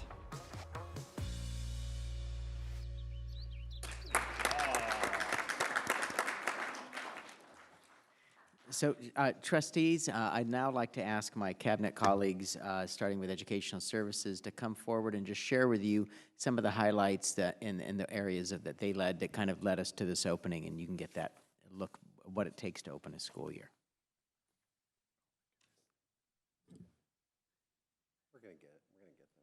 We're jumping all over each other. Okay, hello again. And we are excited to welcome everyone back to school. And this slide is some pictures of that very first day of school when we went out to our campuses. As President Hump so eloquently said in the video, and I wrote it down, the energy is unbeatable. And it really was on that first day. We had a great time. You can see here pictures of Twin Oaks staff really excited to go with their new principal and their new portables, kids getting off the bus over at Parker Whitney, and parents gathering for the assembly. Springview students all with smiles on their face. We had a great time at the Rocklin High Carnival, which was an amazing event. That was my first time. And finally, a couple shots from Antelope Creek where you see, again, happy parents and kids, and that new mural that was part of the Spark the Arts program is there as well. But I had the privilege of taking the new superintendent out we got to 10 elementary schools. And at every school, we saw the same thing that you guys said up here today. We saw happy kids, we saw happy parents, we saw teachers who were smiling, classrooms that looked great, campuses and facilities that looked amazing. So I think we all agreed when we kind of debriefed this day, probably one of the best launches we've ever had, just very smooth, and we're riding that wave. We're crossing our fingers because so far so good, we're 10 days in, things continue to go well. As we get started for Ed Services, we're briefly highlighting 6 major areas that we're going to bring back to you throughout the year. The first is our district leadership launch, our elementary behavior support, our new safety protocols and training, our ELA adoption, our mathematics pilot, and then our college career and future ready committee will be launching this year. So it seems like a long time ago now, but it was August 28th when we brought our leaders back, which is the first thing we do every year. We bring them back for a day and a little bit of a retreat.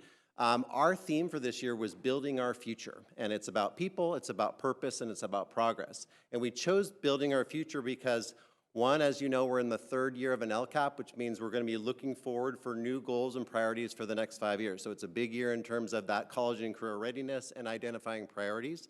Second, we have a measure on the bond. Measure D is coming in November, and we'll be hopefully physically building and enhancing our facilities going forward.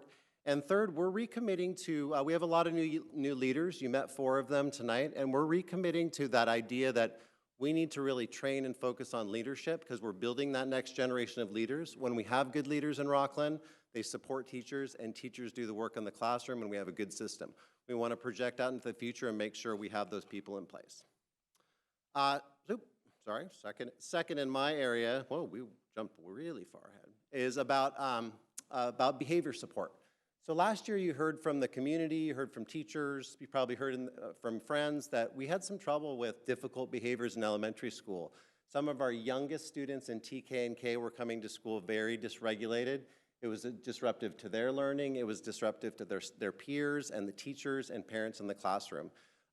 We wanted to be proactive about coming into this school year with a solution rather than being reactive and on our heels again. We had a work group in Ed Services that met, and we brainstormed some ideas about how we might solve this. We worked together with special education. We expanded that committee to meet with our union partners, our labor partners, and teachers who were experiencing on the front line. And throughout the spring, we developed a model that we're now implementing in the fall, and we launched with teachers at the beginning of the year.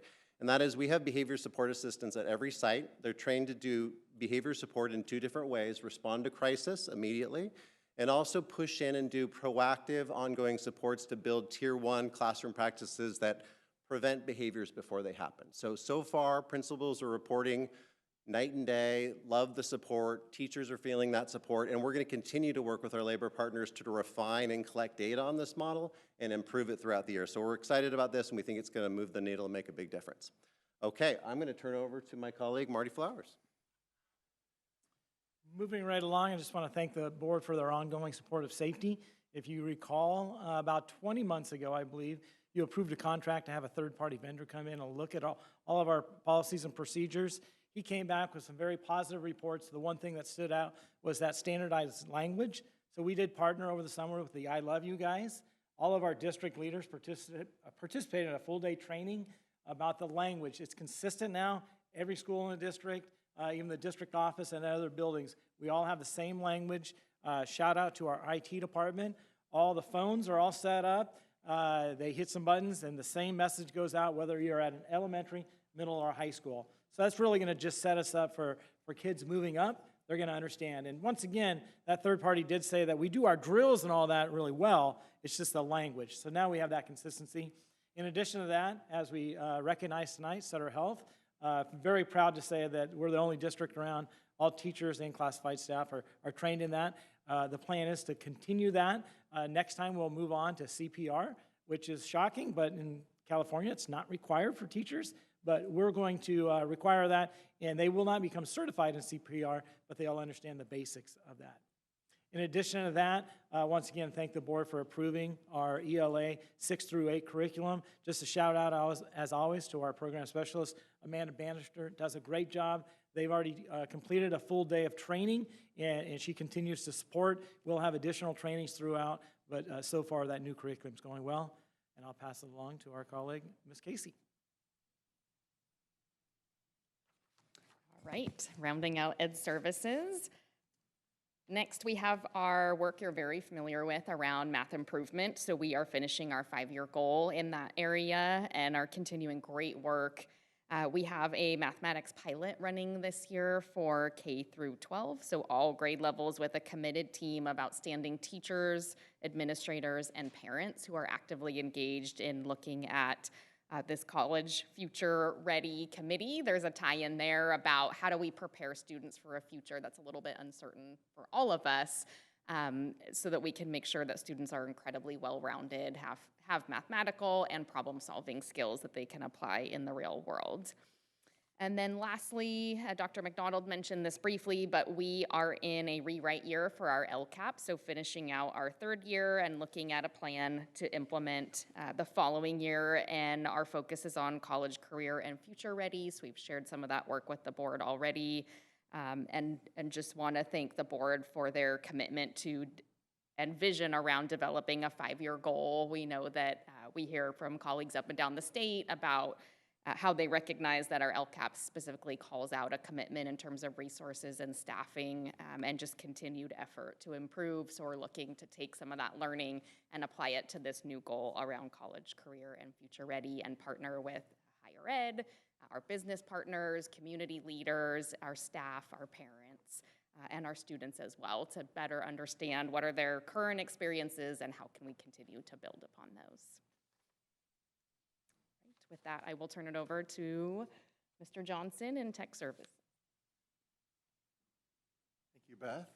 You know, we kind of started with all of our upgrades with technology back in spring, really, with some of those one-time dollars that were set aside by the board that you set aside for Chromebook replacement. So we were able to replace our aging Chromebooks in our elementary sites from 3rd through 6th grade. So they started school with all brand-new Chromebooks. 2-in-1 touch screen really enhances the curriculum and allows the students and the teachers to kind of engage in a new way. So that's nice. As Mr. Flowers said, we were able to upgrade all of the district phones out at the school sites. These are new phones that are programmed to run all the safety features. And they also have little safety buttons to kind of do lockdowns and to help us do those things. So that's nice. We've integrated all those, so it doesn't matter if you're a guest teacher, it doesn't matter what school site you're at, the safety features are all the same across the board. You know, we've been trying to help and lean into AI with our teachers and provide them the tools that they need to kind of explore in that space. This year, over summer, we got ChatGPT for teachers so they can get free accounts with that. Claude for teachers also, and then we kind of also lean in with Google Gemini and what that looks like for teachers. What's interesting with Gemini is the AI models for teachers that we use is different than what you would use with your Gmail account. And what students will be able to use, we're starting to pilot at some of our schools to kind of take a look and think about, well, what does that look like for students? So that's interesting to do. And really excited about Twin Oaks. They're starting a full site smartboard pilot with the new principal, Ms. Tweltridge. As they were getting new portables, she kind of reached up to Dr. McDonald knowing that the portables were going to be getting interactive smartboards. And she asked, well, what would that be like if we get the whole site and we can try it? We've had a couple out here and they're testing it. So their whole site is now testing the smart boards. As our projectors start to age out and we know we're going to have to start replacing them, what does it look like in elementary school? What does it look like in secondary school for new AV systems? So we're really excited about that, and teachers are excited to see what the progress is on that. And that is all for technology services. I'm going to go ahead and turn it over to Rain. Where's he at over there? Rain's got a lot of slides on here. So he's doing a good job. Awesome. Good evening and welcome back. So over the summer, facilities maintenance and operation team had an exceptionally busy and productive season, scaling up to complete more summer projects than recent years have seen. First, with our board-approved one-time facility projects, we focused on capital improvements across all sites. Highlights include the purchase and installation of digital marquee signs at 7 sites, with Granite Oaks sign already secured and pending DSA approval for installation. We also replaced 7 aging playgrounds with new modern play structures. In addition, several sites received new murals and water bottle filling stations. Whitney High School completed a sports field press box refurbishment, and Rocklin High School remodeled areas of its library, adding 3 new counseling offices to better support students. If you haven't seen it, you really should check it out. Second, using board-approved safety funding, facilities implemented a series of targeted safety enhancements. This included speed bumps at all sites, ongoing work for window treatments and tinted windows where an enhancement security is needed, limited fencing for added student safety, crash bars on gates to strengthen emergency egress, and improved wayfaring signs that are currently ordered and will be installed soon. Additionally, that next little slide. Oops, sorry, Ryan. Back. Additionally, our team facilitated and completed multiple major routine restricted maintenance projects, such as complete repaint of Parker Whitney Elementary School, asphalt repairs at crack filling, 116 HVAC unit replacements at 5 sites, full lock replacement and rekeying at Whitney High School, and completion of the new turf football field at Whitney High School. We are deep into the portable replacement project at Twin Oaks, having installed temporary classroom portables and demoing the old ones to make room for new classrooms to be set into place and moved into this fall, early winter. To close, I'd like to give a shout out, a huge shout out, to our in-house maintenance team who completed 433 work orders over the summer, a short summer, supporting school readiness through painting, repairs, plumbing work, and ongoing safety and appearance improvements. This overview highlights a few key outcomes. I look forward to returning next month's board meeting to show and speak to a more detailed presentation on these projects in much greater depth. Thank you.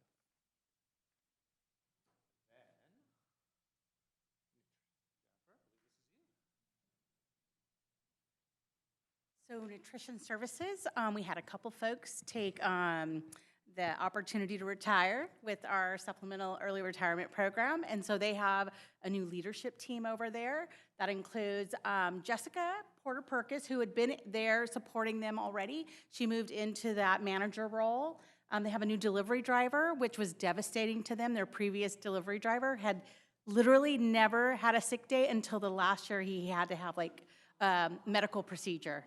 Yeah, so, but their new guy is doing amazing. They love him. He's been a great team member in addition. And then they have a new department secretary. And the first day I went by, we hadn't met yet, and she's like, "Oh, are you here for the interviews?" I was like, "No, but will you just let Charles know I came by to say hi?" And then she realized who I was. It was really cute. And she was like, "Oh my gosh, I'm so sorry." I'm like, "That's okay. I should have gone in and like I was in there for an interview." So I reached out and asked Charles, what are the new things we're doing this year? And so he shared some of these menu items. He didn't have photos though because school hadn't started. Today I did get photos of a really beautiful salad bar though at one of our elementary. If you want to see them, I already forwarded them on to Superintendent Stock. But if you haven't talked to any of the kids yet, you'll probably be hearing about these. I don't know if you recall, but last year they introduced that caprese sandwich, and students loved it. So they are expanding that out to more sites this year as well. And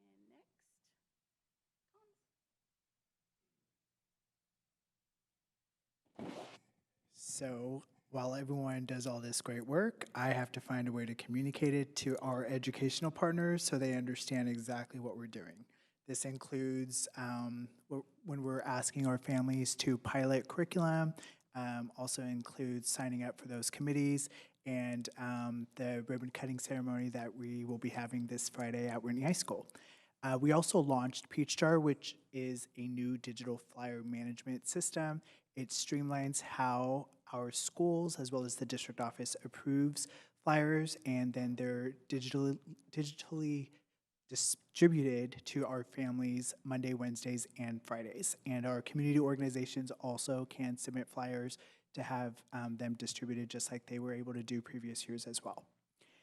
My department also collaborates with schools to help them make website improvements to ensure that web content is also accessible per federal guidelines, which the law goes into effect this coming April 2027. And I just look forward to continuing to promote the great work that our schools are doing, as well as our district office, to support our students and families every single day.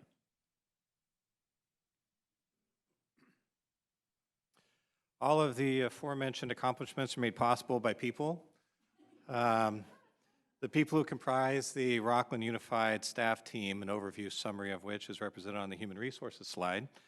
The team of certificated classified managers is just under 1,400 members strong, with 176 of those being newly hired across all the employee groups for the 26-27 school year. If that number of new hires appears larger than is typical, a contributing factor is the higher than normal attrition that occurred last year due to the early retirement program, in which 72 total employees took part.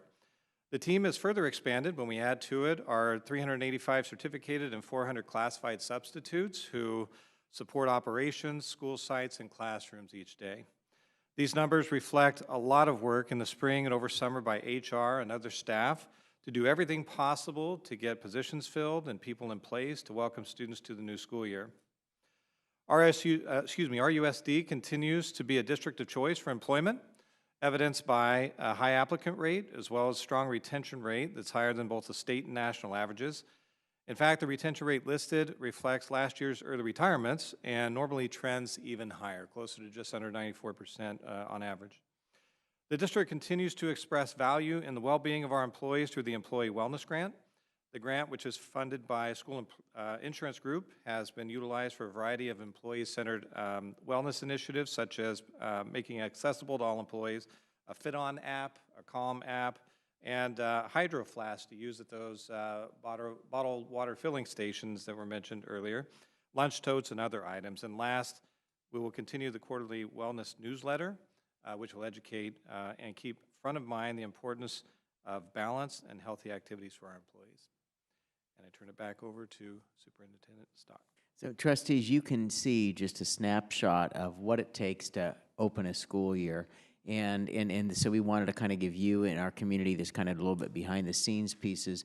And when we talk about summer, people think about 3 months. It's about 10 weeks of activity between closing down and welcoming people back. And so we are just really proud and thankful for the resources the board provides that allows us to do these activities. Your leadership in visioning and setting the goals and then resourcing those make this possible. And we truly appreciate your support as we really are really officially open and excited to have completed our 10th day of school. So with that, trustees, if you have any questions, staff and I are happy to answer them.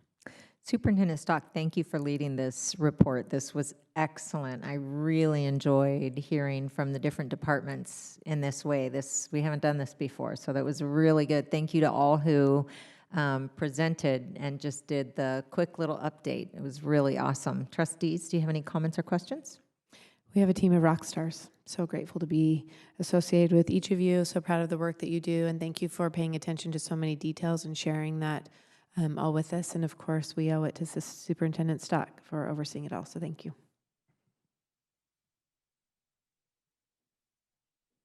Tell him, Derek. As usual, Roger, you're our guy. That's right. Thank you. Wonderful. All right, we will now move on to 10.3 and ask Jennifer Stahlheber, Deputy Superintendent, Business and Operations, to give us information on the revised Administrative Regulation 3350, travel expenses. No, I don't have anything. So this evening, we brought Board Policy 3350. This is our travel reimbursement policy, and we revised it to better align with current business practices. It includes replacement of the current meal reimbursement rates with per diems for overnight travel.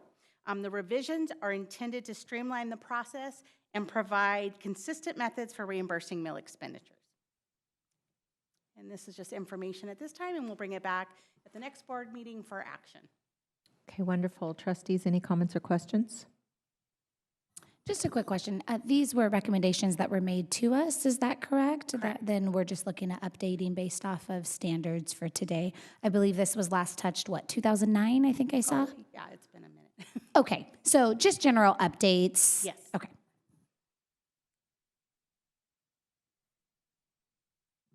Anything else? President Hupp, would you, the board like this brought back on consent at the next meeting, or as an open action item? How do we feel about that? Consent okay? Consent okay? Yep. Thank you, Okay. President Hupp. Thank you. Thank you very much. All right, we will now move on to item 11.1, public comment. We want to remind everyone that this agenda item is to give anyone in attendance an opportunity to address the board on non-agenda items within the jurisdiction of the school district. The board is not permitted to deliberate or take action on non-agenda items, but may refer the matter to a staff member for follow-up. A complaint about a specific employee of the district shall be made to that employee's immediate supervisor or the principal as required by Administrative Regulation 1312.1. For verbal comments, please fill out a green public comment card, complete with all information, and turn it in prior to the agenda item being closed. I will call your name to step up to the podium and let you know who's on deck. When you approach the podium, restate your name, the city you live in, and the schools your children attend. You will have 2 minutes to address the board. All comments must be respectful. We now invite Blake Watkins to the podium, and Liam Moore will be on deck.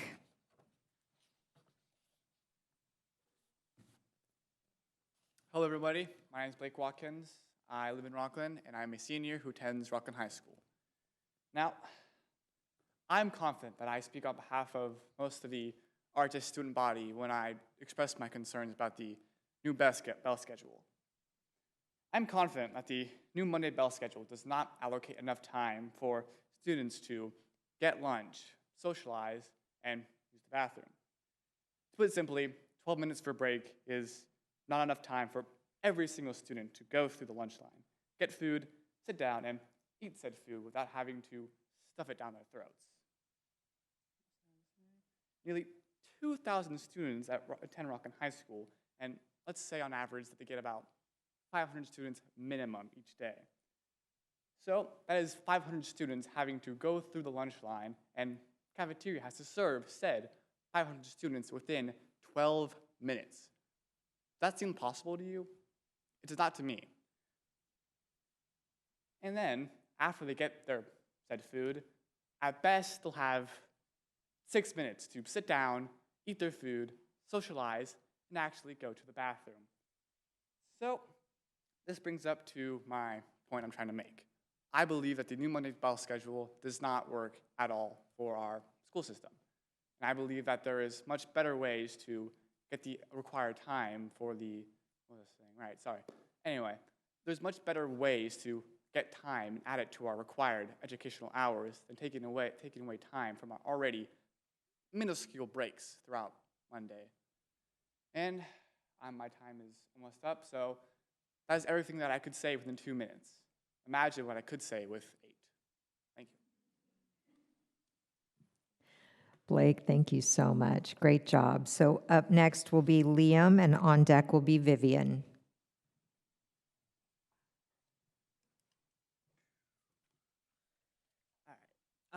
My name is Liam Moore. I go to Rocklin High School. I am also a senior, and I'm here to speak about our 12-minute lunch. With testing me and my friends have done in the last 2 weeks, we have seen it takes about 15 minutes and 30 seconds to serve every student who goes through the line, which is 3 minutes and 30 seconds longer than we have on Mondays. I have talked to former lunch staff at our school who said that they serve a minimum of 500 students per day. Recently, I have seen a increase of people rushing to the lunch line to be able to get there first to get their food in time. And in that time, I've seen at least 4 people fall and trip to try to get their food, causing injuries. I actually had a friend recently who twisted their ankle and it might be sprained. The California recommends 20 minutes of sit-down lunchtime. That does not include getting the lunch, that includes just sitting down and eating the lunch. I would like to say that this is hard for all of our students and that I understand that there's these requirements for PE, and we have at Rocklin High School compared to our elementary schools, we have actually less time in our day than the elementary schools. Or no, the elementary schools have more time than us. Yeah, that's what I said. But we, and majority of the students I've talked to would not mind having an extra 10 minutes tacked on to the end of the day to allow us to actually have our time to eat and have a break midday to clear our minds before our next classes and perform better in our classes. Thank you. All right, Liam and Blake, you both did a very good job addressing the board. Thank you for waiting all the way till the end of the meeting to do that. Your comments are very much appreciated. And now we will hear from Vivian with Curtis on deck. Hi, good evening. My name is Vivian Dillon. I'm a Rocklin resident and I'm a parent of a Quest Academy student at Granite Oaks Middle School. Under this year's Quest schedule, students will lose roughly 2,465 minutes of direct science instruction this year. The change cuts Ms. Robeck's science period from 48 to 31 minutes, 4 days a week. Over 145 full instructional days this year, that 17 daily minutes cut adds up fast. Since science meets 4 days a week, that's about 51 full class periods lost, or roughly 13 weeks of science instruction over a year. Quest is Rocklin Unified's GATE Academy for identified 8th graders, built on the premise that these students benefit from deeper, sustained instruction. A cut this size runs counter to that premise. I have 4 questions. First, what was the rationale for cutting time with the credentialed science teacher, specifically for a GATE cohort? And what evidence supports this as a preferred path? Second, The schedule adds 31 minutes of, quote, literary support block tied to science skills like claim evidence reasoning. Is a teacher without a science credential now delivering science content instruction while credentialed science minutes are cut? Third, is 31 minutes of literary instruction considered equivalent to 31 minutes of direct science instruction? And fourth, to what extent were QuestGate student-specific needs factored into this scheduled? I'll also note the previous model this year that was tried out in the first couple days, video conferencing students into science while they sat in English and history isn't the answer either.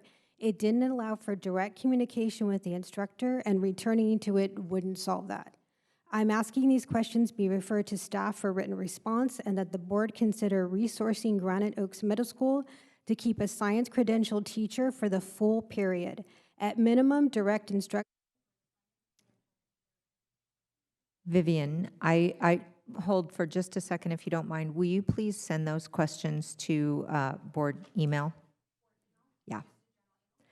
Well, you can email each of us, put us all on one email. We all have the, well, I would like to, yeah, have the questions if you don't mind. If you want, you could just send them to me and I'll share them with the rest of the board. Thank you.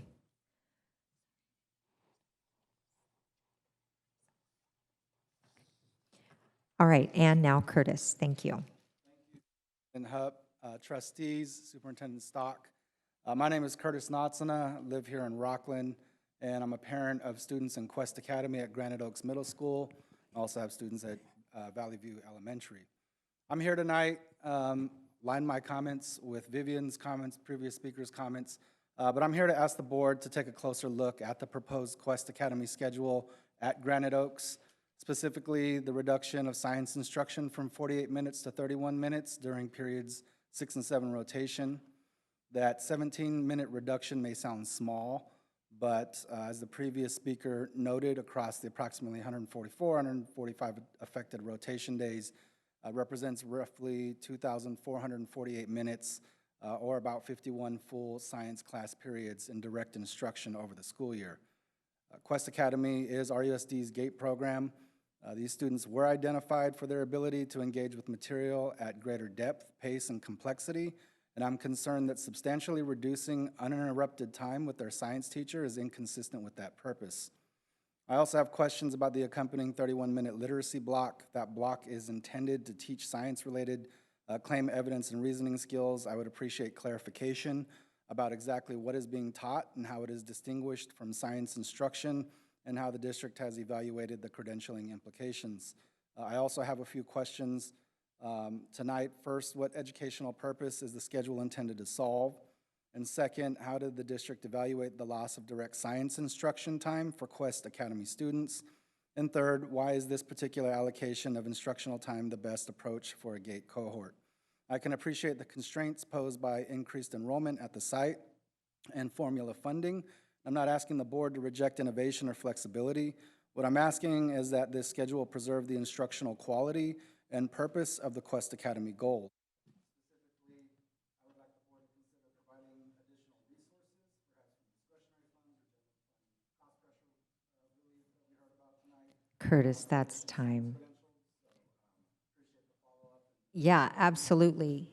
Thank you. Thank you very much for coming. All of you, thank you very much for coming tonight. Superintendent Stock, I asked Ms. Dillon to send me the email just because I thought I could forward it to the right people. If there's a better way for them to get the information, I'm happy for them to know that. Otherwise, if you email me, I'll just make sure that that gets to the right people to answer your questions. Is that okay, Oh, Superintendent? yeah, absolutely. I was just going to Okay. ask if you can also share that with Oh, me yeah, so for I can sure. share that. Yes. And, you know, Mr. Flowers, our Associate Superintendent of Secondary Education, and I spoke about we've heard from a couple parents via email as well, and he'll be working closely with the principal at Granite Oaks Middle School to look into these concerns and then provide information back and communicate, and we'll also update the board on this. I can also just share with the board that Granite Oaks did receive a full staffing allocation. We have a formula that we use for allocating staff to all of our elementary, middle, and high schools, and Granite Oaks was given a full allocation and had all vacancies filled. And so Mr. Flowers will work with the school administration because they actually put the schools together with the staffing that's allocated and provide some information back to the students and families of Quest Academy and the board as well. Excellent. Thank you very much for coming. Did you want to comment? Yeah, President Hupp, I know we are not able to converse directly regarding a comment, but I do appreciate Superintendent Stock, you directing Associate Superintendent Marty Flowers. I know there has been much conversation about this at this point. I know I was originally contacted by multiple families concerned, citing budgetary and staffing shortages. We ran that down really quickly, and it was communicated to me as a trustee that neither of those were the case, that this was a site decision that was made. But I appreciate the information coming to the board so we could provide any additional support that might be needed. But I appreciate, again, Associate Superintendent Marty Flowers for looking into this more, hearing the parent concerns. I see cards that are about to be given out. Perfect. Thank you so much. I appreciate the assistance. Thank you again so much. We really appreciate it whenever families are willing to come in and talk to the board.